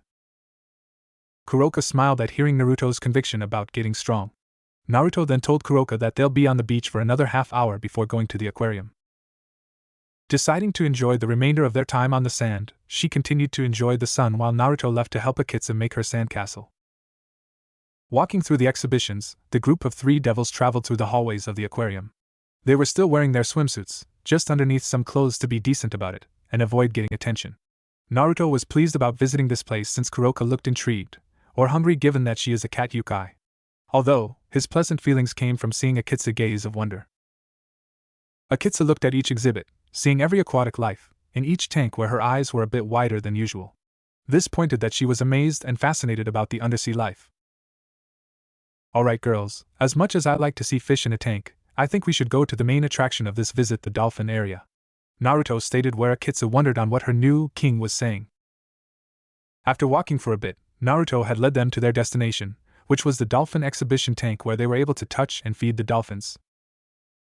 Although it was nice to be here, both Naruto and Kuroka, who figured it out the real purpose, watch as Akitsu is able to feed and touch one of the dolphins.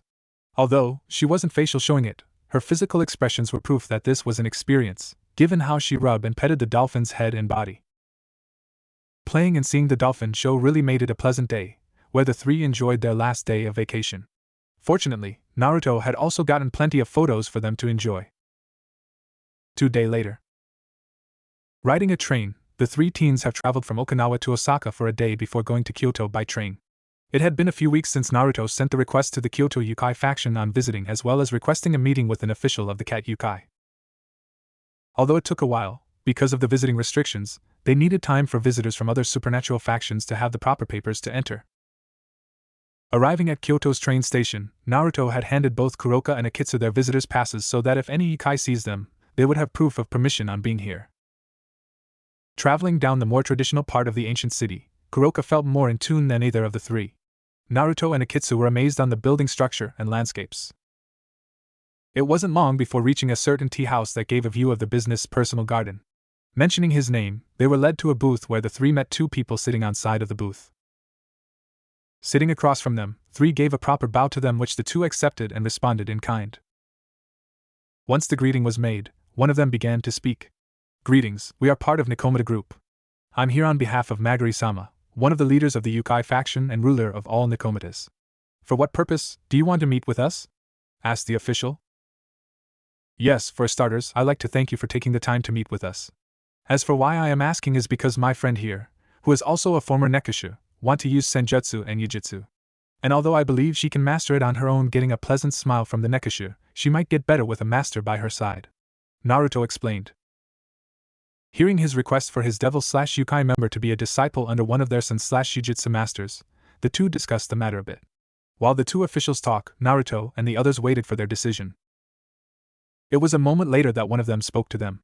Under normal circumstances, we would ignore the request since, like you said, she can train and use these skills by herself. However, considering that you said that she is a Nekashu, we need to discuss this with Magari-sama, said the official. Why is that? Akitsu spoke up, asking a reasonable question.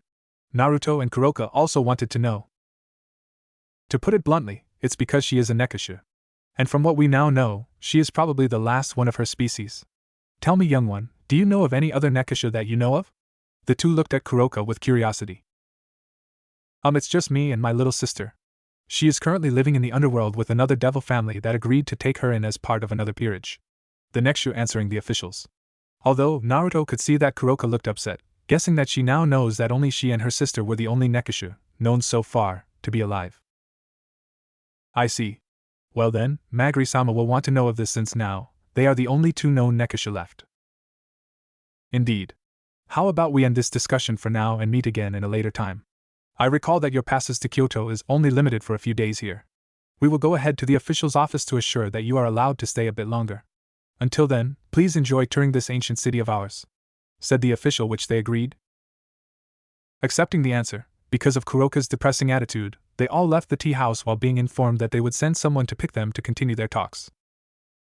Once outside, the three teens walked towards a forest area to give them some privacy. Once they were alone, Naruto turned to his frowning Nico. Kuroka, are you alright? Did finding out that you and your sister are the only Nekasha left made you upset? Asking. Yeah, in a way. I've always knew that me and Chiron are the last ones. Although, I had hoped that it wasn't the case.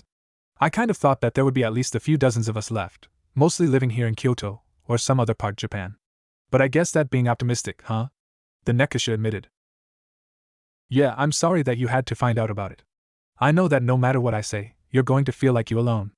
But just remember that you still have Chiron. Plus, you have me and Akitsu as well. Plus, I think Rias and Akeno too. So if you are feeling lonely, just come and talk to one of us, alright? Naruto responded. Kuroka smiled a little while Akitsu nodded in agreement to Naruto's words, although didn't shift her monotone expression. And remember, if there is anything you need help with, don't mind on asking me, Naruto added. Anything? Kuroka asked. Yeah, anything. I promise you that I will help you the best I can, Naruto responded. Kuroka smiled at her king's statement, while also having some scenarios playing through her head. Soon, Naruto led them out of the forest where he suggested on visiting the sites as they waited. Naruto also gave permission for Kuroka to head back to the underworld so she can be the one to tell her sister about her race, although she decided to wait a bit longer, until after discussing with the officials if over. Right now, Naruto, Kuroka, and Akitsu were sitting in a fancy restaurant near outside Kyoto, where they were invited by the officials to meet with. The reason why in such a restaurant is that it is owned and operated, completely, by the Yukai faction for both security and secrecy. It has been nearly a week since the group of three arrived to Kyoto. While waiting around, they did some sightseeing where they visited several destinations by foot. Traveling by foot, they visited sites: Kinkakuji, Nijo Castle, Kyoto Tower, Taiji, Fushimi Castle, Maruyama Park, Botanical Garden, Nishiki Market. Taking photos, videos, and souvenirs with each of their visits, they had a pretty good time. Naruto noticed that Kuroka's mood had shifted from slight depressed to enjoyment, which he was glad to see. Akitsu was in the middle of a cultural explosion since she isn't used to seeing so many people in one area, yet alone this entire city. On the sixth morning, eating breakfast at the inn they were staying in, thanks to the Yukai faction connections, they were found by a messenger from the Nikomura representatives to meet at the restaurant location at noon to finish their discussion. Thus, all three were now waiting for the officials to meet with them. It wasn't long till they saw the two officials they met earlier coming into the room. However, they weren't alone. They felt an odd aura, more for Kuroka, where they noticed a spotted cat coming into their view. It was very intriguing for them since this new cat didn't have 1 or 2 tails, this Nikomata had 9 tails. Now young ones, allow me to introduce you to the leader of all Nikomatas and one of the rulers of the Yukai faction, Marugari-sama. The three bow in respect while the Yukai leader took its place in front of the dinner table, while the two officials sat at either side of her. Now then, from what I was told, you came here to help this young girl unmaster her senjutsu and yujutsu abilities, is that correct? Marugari said. Hi, although I have faith in her on mastering it alone, I thought it would be better if she has a master since they may know something that she doesn't, Naruto said. Normally, we wouldn't do such things since all Yukai will have to master their skills by themselves. However, she is a special case. Knowing that this black feline and her younger sister are probably the last two of their race does bring a different manner in hand. Adding to the fact that she is part of your peerage, yes? Marugari theorized, which Naruto nodded in the leader's assessment. If there is a way for her to gain her training, then I will do what I can so she can receive it, Naruto stated, willing to make a deal for his friend. Seeing Naruto's conviction on making any kind of deal he could for her sake caused Kuroka to blush a bit, seeing her king acting this strong. Well, I can see from your eyes that you are strong, very strong normally. I wouldn't do such a thing, but given that she is one of the last two Nekishas, I can personally take her up as my student, Magari stated. This caused everyone to be surprised since, for one of the leaders of the Yukai faction, training a young girl like Kuroka was a very big deal.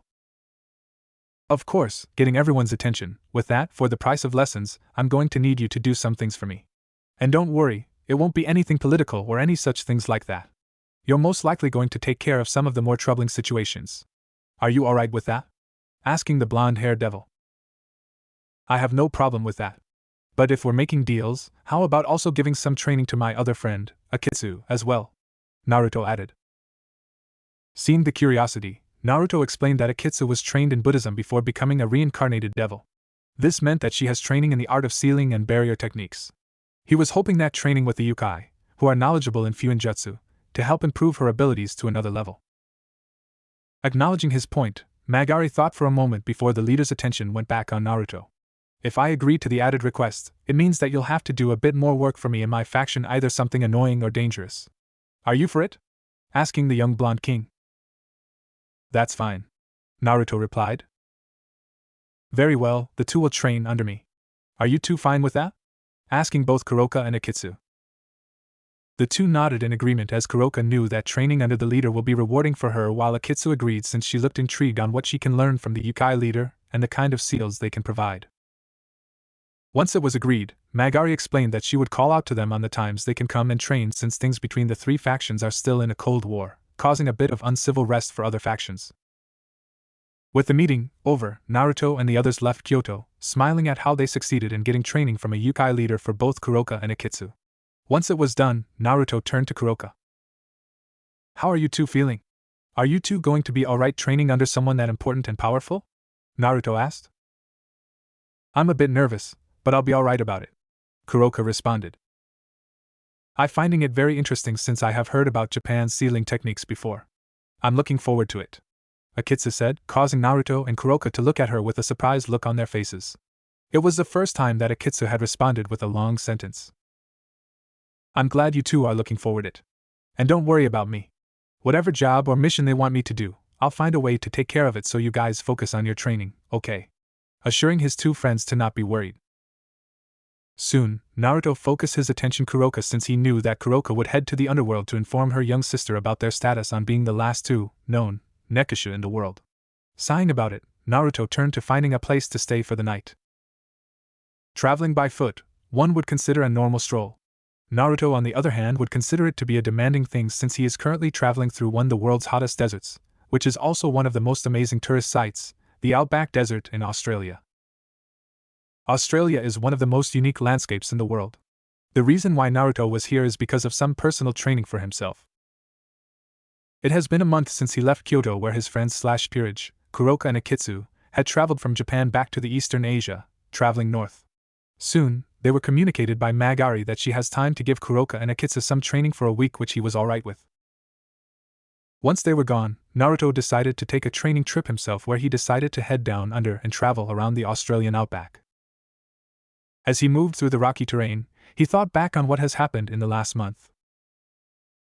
The first would be Kuroka's trip to the underworld, where she told her little sister about their status as a species.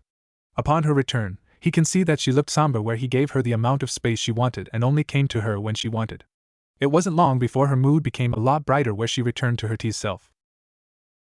Another would be in working with the Yukai faction on a mission that Magari gave them. It wasn't difficult, simply delivering a message to someone she knew. To their surprise, especially Naruto, it was Sun Wukong, the legendary fighting Buddhist from the journey to the west. The three young teens only stayed with the monkey for a bit, but had received some advice in their training, especially Naruto, whom the old monkey had simply figured out that he was the new White Dragon Emperor just by looking at him. Once they were done, Naruto and his team continued with their journey until Magari contacted them. His thoughts ceased when he was suddenly contacted via a magical seal, finding out that there is some fallen angel probably near his location in Western Australia. It is common knowledge that, around the world, there are several areas that are controlled by devils. Although most areas are in Europe, North and South America, there are a few places outside of them that are kept watched because of their isolation from others, where the supernatural can thrive in secret. Naruto's latest message was that a stray devil is meeting up with a group of fallen angels in order to make some kind of personal deal. This information came by as trackers found the message by dumb luck. Naruto was chosen, since he was closer, to investigate, and if necessary to stop and kill both the stray and the fallen in the area. Agreeing with the request, Naruto teleported to Kalgoorlie in order to see what was happening. Unknown to Naruto, he was going to meet up with someone who has similar business with the same group that he is tracking. Night. Secretly moving through the shadows, Naruto traveled outside a town that was near Kalgoorlie. Moving through the terrain, he managed to silently close in on the secret meeting that the stray devil and fallen angels. Observing on what was happening between the stray and the fallen. Unveiled to listen, he watched from his hiding spot to see on what they were doing. If he felt anything wrong, he was going to go in and take of the problem as best as he can. Seeing the fallen angels demanding something from the stray, they reluctantly looked annoyed where they pulled out and revealed to the stray a helmet. Naruto was curious about it but had to wait to see on what the stray has before making a move. It was then that the stray revealed on what he has, where he magical summoned into his position a weird item that looked like a lightning-like shape. Before he could try and understand what it was, the area was suddenly attacked by a strike of magical blasts of energy. The sudden attack had scattered the members of the meeting where the stray left running while the fallen flee into the air where they searched for the culprits. It wasn't long before they spotted the person where they began to attack them. Naruto was going to go after the stray but decided to help the one that broke the meeting up since he wanted to know on what kind of information they might know on what was going or know what was being traded. Being discreet, Naruto ran across the area, avoid getting spotted by the fallen angels where he then positions himself behind them.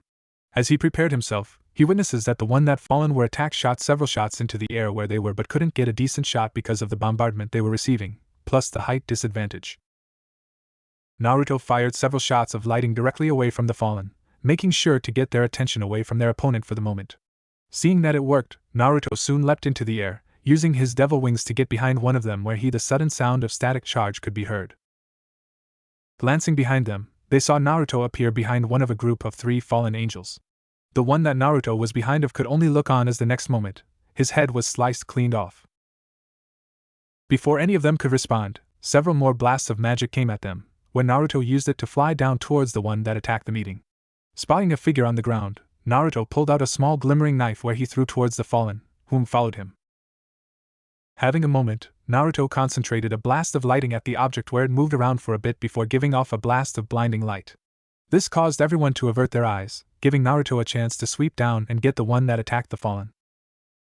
Once the light died down, the fallen looked around to see where Naruto and their unknown attacker was located, frustrated that they lost the two. Naruto flew close to ground, carrying the cloaked person over his shoulders before making it to a well-covered area. Before the person could try and get out of his grasp, Naruto put the person in a submission hold that kept them from moving too much while covering their mouth to assure that the fallen don't notice or hear them.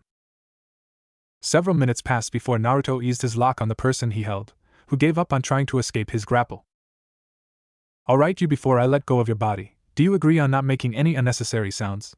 I want to keep our position a secret in case the fallen are still around. Do you understand me?" Naruto asked. The person nodded their head in agreement where he let go of them while taking a few steps back a bit to make sure he doesn't get surprised or anything like that. Adjusting his eyes a bit, he could see that the person was wearing a hooded jacket with tight cargo pants and standard brown boots. "Alright, you. As gutsy as it was to see someone attacking an average group like that all by yourself, I kind of wondering if you have some kind of suicidal wish," he asked the cloaked person who remained silent. "Now then, why don't you tell me on who you are?" Naruto asked. Sighing, the person removed the hood from the jacket to reveal themselves to him. Standing in front of him was a teen girl, just as old as he was from what he can guess. She has short blonde hair with an ahogue, tan skin, and red eyes. Underneath her dark, long-sleeve, hooded jacket was a short-sleeve, V-neck green shirt. He mentally had to tell himself that he found the young girl to be very attractive. However, he put that thought aside for the moment, since he needed to know on what she knows. "Alright, if must know. I tell you, but you must tell me who you are and what were you doing here as well?" she asked. "Fair enough. My name is Naruto Namikaze, a high-class devil that was given orders to find a meeting that a stray devil and the fallen had set up. My orders were to observe and if necessary to interrupt it. If there is of any of interest in this meeting, I was ordered to let the meeting conclude and take care of the stray and the fallen, if it was anything dangerous," Naruto introduced and his orders. "Is that so?"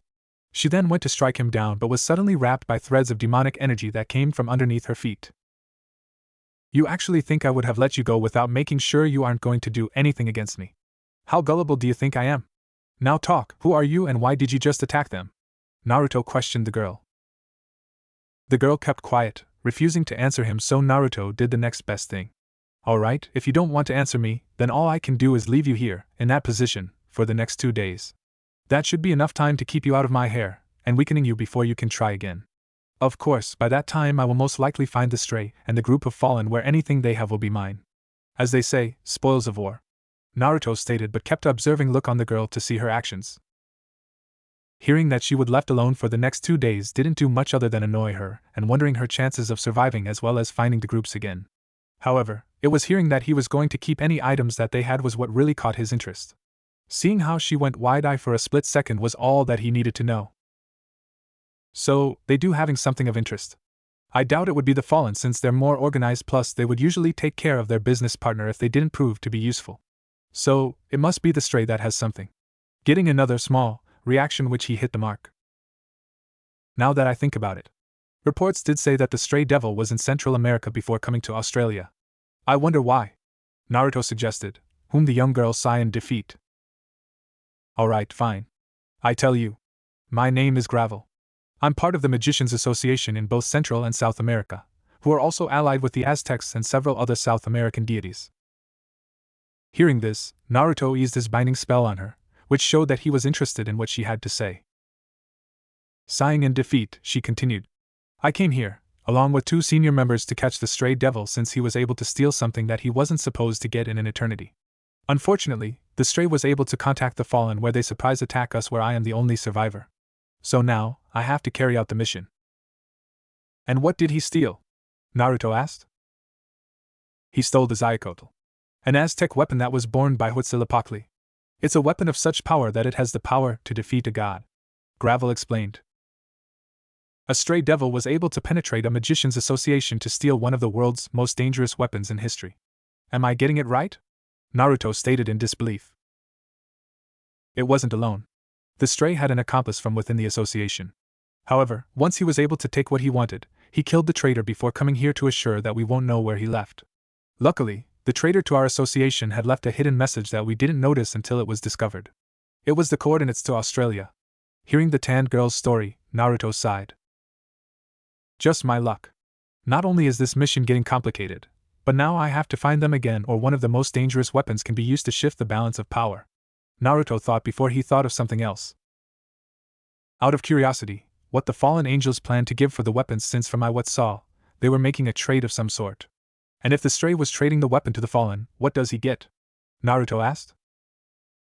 I don't know, but it has something to do with Germany from what information the trader's room had.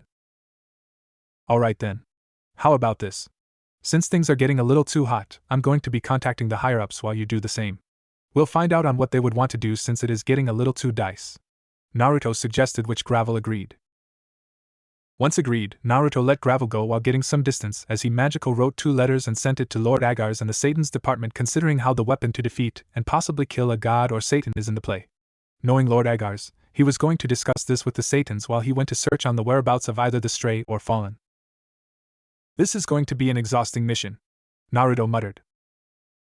Underworld. In the Agar's family, Lord Agar's were looking over some files while having his daughter seek Vera, helping him out while gathering experience for when she would take over as the new leader of the Agar's family. A few hours working in the office, Lord Agar's didn't notice that an emergency message suddenly popped up. It was Seek Vera that saw the message, where she looked at it to see that it was Naruto. Annoyed at seeing his name, she opened the message to hear what Naruto wanted to say. It was only when the message was finished, Seek Vera turned to her father where she got his attention. She showed him the message where Lord Agar sighed. I don't know how he does it. A simple observation mission becomes a mission that involves the Aztecs and a very powerful weapon. Looks like I will be up late for a bit. I'll be heading to Lilith, where Lord Lucifer and the other Satans must be aware of the situation by now. Sigvaria, finish the minor reports that I leave in this pile. Once you're done, you can head to bed. Also, send a message back to Naruto that he is to track down either the stray or fallen, and engage only if he needs to. We'll be sending a more seasoned veteran to take command of the mission since this could cause diplomatic issues.